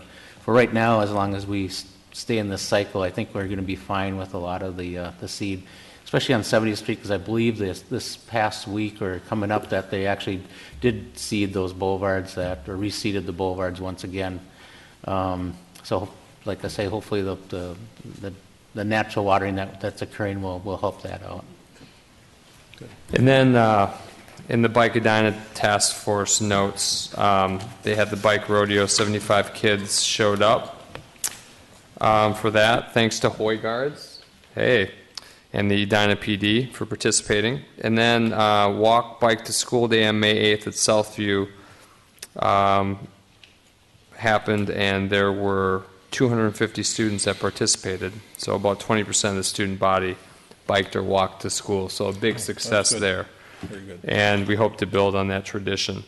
And then I see that in their notes as well that Peter Kelly and Director Houle met with Hennepin County officials, and they think that bike lanes are feasible on Vernon. Yep. More to come on that one is that we're working with Hennepin County staff to fit in the bike facilities. There's some major intersections such as Gleason and Vernon and Tracy and Blake Road that are tough fits. So they're actually looking at mill and overlaying Vernon Avenue probably September, October, which gives us a little bit more time to continue working together. And there might be some areas that we might have to bump out some of the curb line a little bit to fit the bike facilities in. But very willing to work with us, and we'll get a plan hashed out here and share it with everybody. And would they possibly be shrinking the drive lanes? They would be, yes. So as on France with our pedestrian, there's going to be an ancillary benefit for combing the road surface and giving the pedestrians on the sidewalks a little more buffer. It's scary to be walking in some of those sections of Vernon that close to the lane of travel. Manager Neal was wondering about how the new permitting process is going, the demo and reconstruction. I've heard from a couple builders some confusion on well, not confusion, but some wanting a shorter initial notice period. We have 15 days and then 5 days before to hold the meeting, wanting to reduce that down to 8 days and then for the notice, and then at least 5 days for the meeting. So I just wanted to hear how the implementation is going and how any feedback you've received. Councilmember Sprague, I've not received any feedback, good or bad, on that. So that's the first time I'm hearing that. But I can check with staff and find out if they're getting that same kind of feedback at the inspections level too. Okay, but the staff is clear on implementing this going forward and how it's working. You're comfortable with the administration of it? Yeah, so far it seems to be going smoothly. The only feedback that I've received is from residents who haven't been able to attend the neighborhood get-together that they've been having. But that's how to solve that so everybody can attend that meeting is difficult. But that's the only complaint that I've heard so far. Okay. And then finally, I talked to Director Kotsry about Edinburgh today. I went there last week with the kids, and it's looking wonderful. They still have the large lights and the ballasts on the ceiling that look very out of sorts now. And she told me, I just wanted the rest of the council to know, she told me that they're exploring LED lighting, and that project may happen sometime this year, beginning of next. And then also that the track ramp will be happening towards the end of the year, and that they're also looking at additional seating and programming in the grotto, which looks very empty right now, but it's coming soon. So a great redux on that facility. Good. Thank you. A couple of things that you just pointed out reminded me of a couple of issues I've added to my list here. One of them is the tear down rebuild on Bruce Avenue that the site we all visited where the neighbor's driveway was, there was a lot where a house was taken down, the excavation permit was issued, and in the process of doing the excavation, all the soil sloughed out, or much of it sloughed out from underneath the neighbor's driveway. And we had said through our staff that we weren't going to issue the certificate of occupancy until that problem got resolved. Well, in talking to those neighbors who were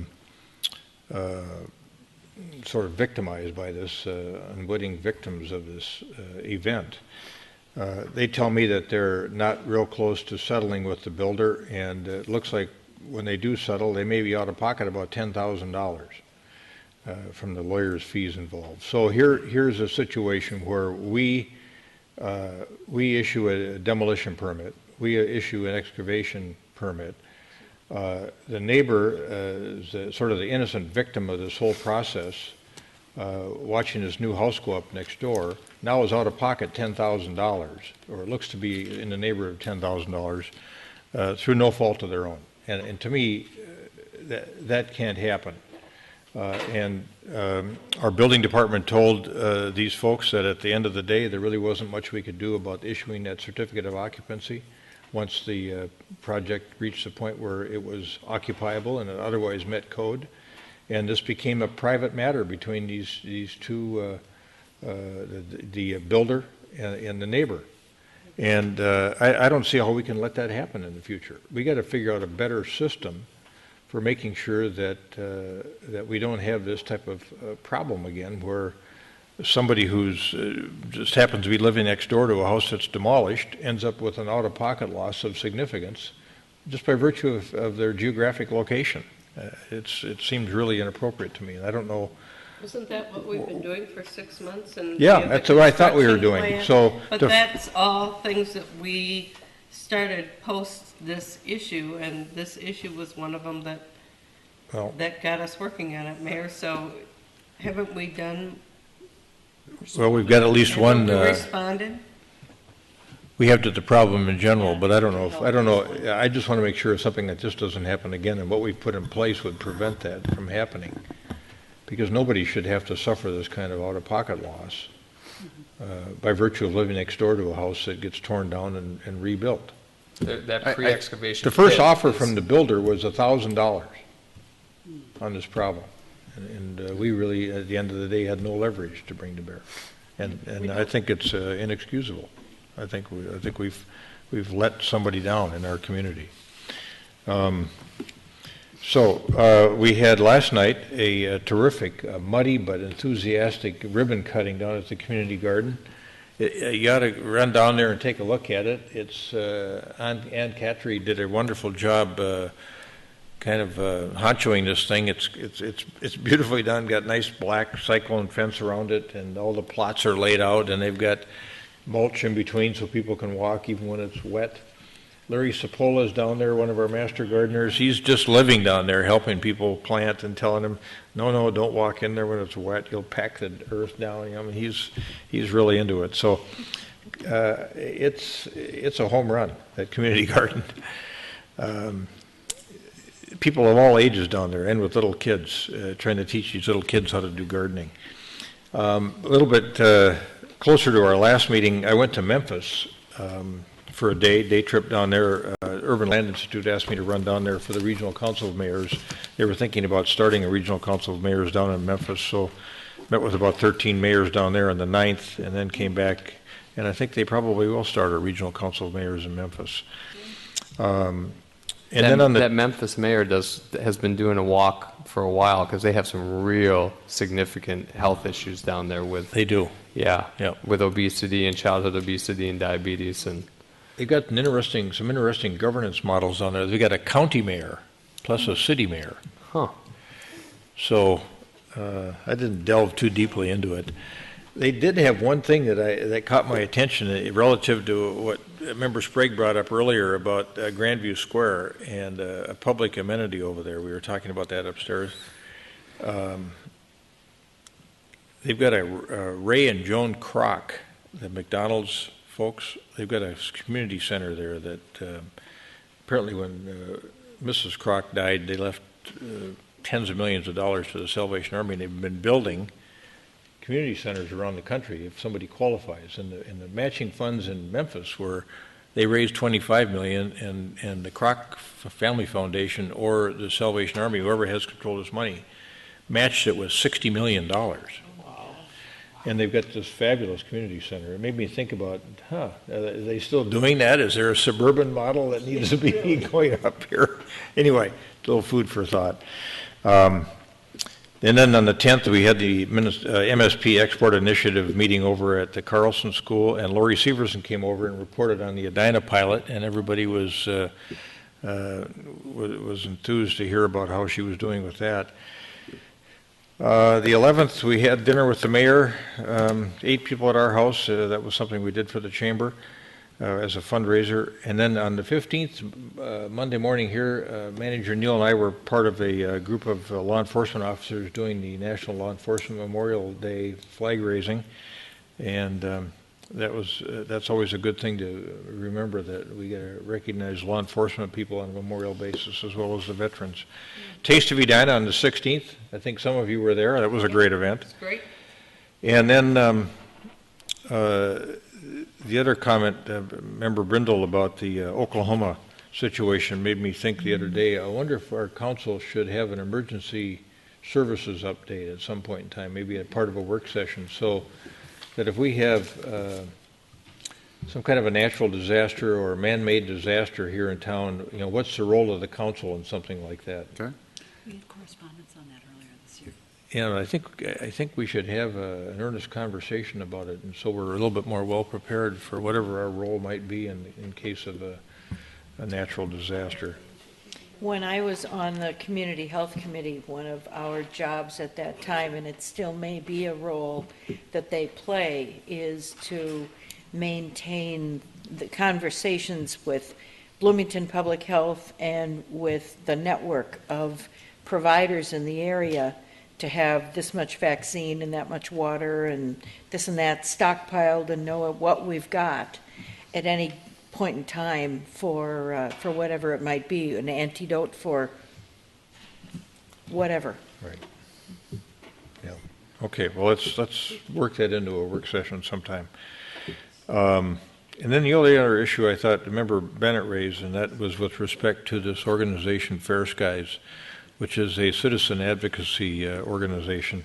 I think there may come a time when we want to think about and discuss how active a role we want to have as a city in a relative to a citizen advocacy organization that we may or may not agree with in terms of their mission or their tactics with respect to a particular issue. And this issue is, of course, isolated one. It has to do with RNAV.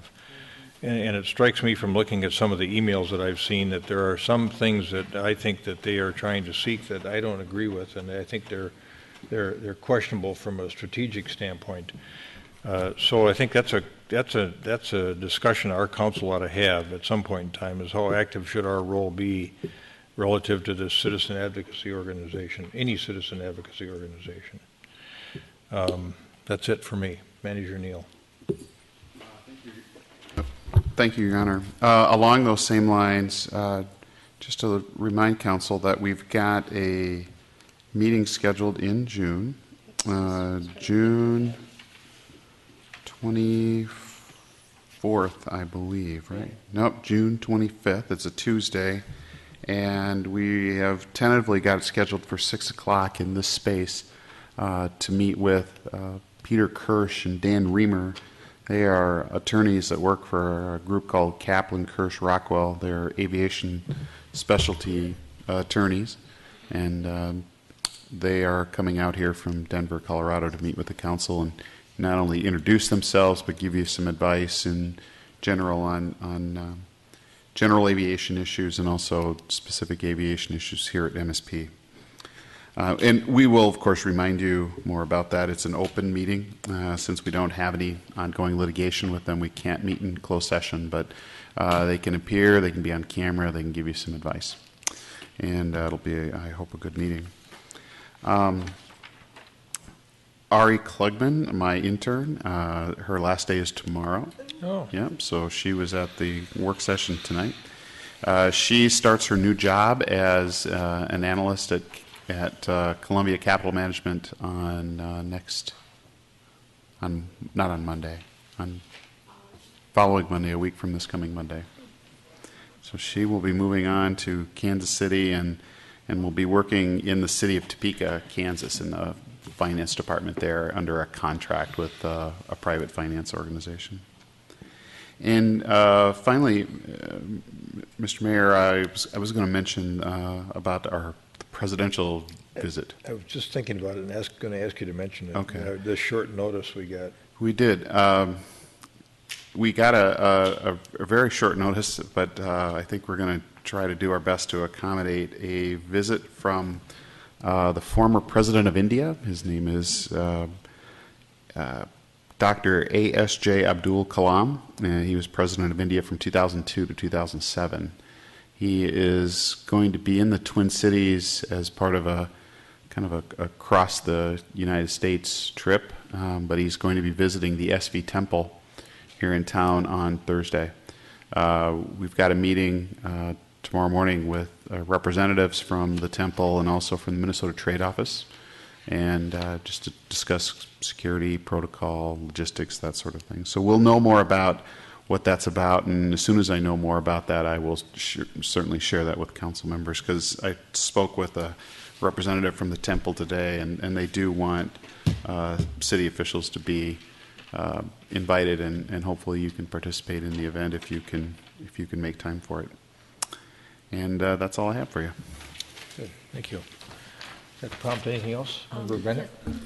Yes, Your Honor, to your last point, I think that might be something that we do want to discuss. I actually think that the fact that we didn't have representation on the MAC as we would have desired last fall, nor a neighborhood structure that made it easy for people to share information, meant that our residents really got a lot of information from the folks who then ultimately formed this MSP Fair Skies, and the petition that got people notified of the meeting, even the details of showing up to the airport. So I really think that there are some common interests here with flight patterns that originate at the airport, go over Richfield, go over Minneapolis, and then Edina.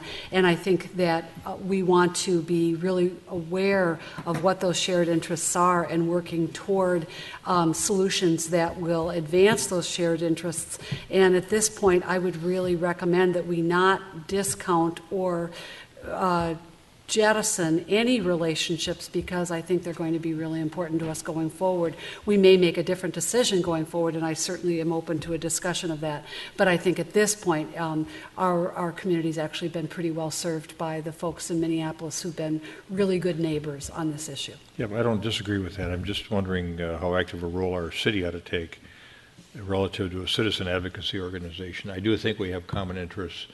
I do think that we may have an idea downstream about different ways to accomplish those common interests, and that's what I'm concerned about in some of the things that I see.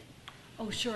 We can certainly discuss that when we get to it, but again, at this point, and we've been very clear that as a governmental body, I mean, they have contributions of support from their different neighborhood organizations. That's their structure. They have that funding. We are not in that kind of position, but we do continue to get some information from them. They have folks who are working really, really hard to analyze data and, again, translate that into stuff. You know, we've all commented on how technical the information is, and to be able to communicate with residents and put this technical information in understandable form, I think really is important, and they're doing an enormous job of performing that service. Good, thank you. All right, stand adjourned.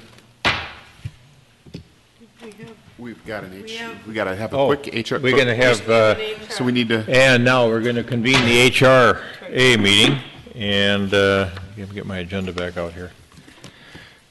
Call to order, please, for the Edina Housing and Redevelopment Authority. Jane? Commissioner Bennett? Here. Commissioner Grindle? Here. Commissioner Sprague? Here. Commissioner Swenson? Here. Chair Hubbard? Here. First thing we have is the formal meeting agenda. Is there a motion to approve the meeting Second. agenda? We've got a motion and a second to approve the meeting agenda. Discussion. All those in favor say aye. Aye. Aye. Opposed say nay. Carried. Next, we have some minutes from the HRA meeting on May 7th. We have a motion to approve those minutes. Second. Got a motion and a second to approve the minutes of the HRA meeting on May 7th, 2013. Discussion. All those in favor say aye. Aye. Aye. Opposed say nay. Carried. Next matter is engineering services, France Avenue construction phase. Director Houle. Yes, Commissioners and Chair, what you have before you is a proposal from WSB and Associates for the construction administration phase of the France Avenue project. I typically would bring these forward to you when you're doing approval of bids. However, this plan, actually, a proposal has a really robust communications plan that we want to get going on right away. Part of that is some pre-project communications, such as a press release, ads, possibly even at the Southdale theaters, brochures, just different displays around the area, groundbreaking celebration, a pre-walk of France Avenue with the media, maybe some postcard mailings to name a few items. And then during the project, we'll be doing our real typical communications, where we'll have the city extras. We'll actually have some other social media, such as Twitter. We'll have our website that'll be updated, about town story that'll be coming out about the time of construction. We'll have blogs, some variable message boards, and then our post-construction, we want to plan for a project celebration and thank you to the community, especially to the property owners that have donated easements, and then possibly even a documentary about the project itself. So those are just some items that to name a few items in our communications plan.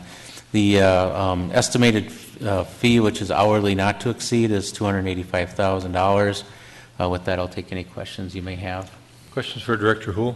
Member Sprague? So the communications plan it's less than 10% of the entire budget. That's correct. Okay. Yes, yep. Mainly it's construction, observance, and management.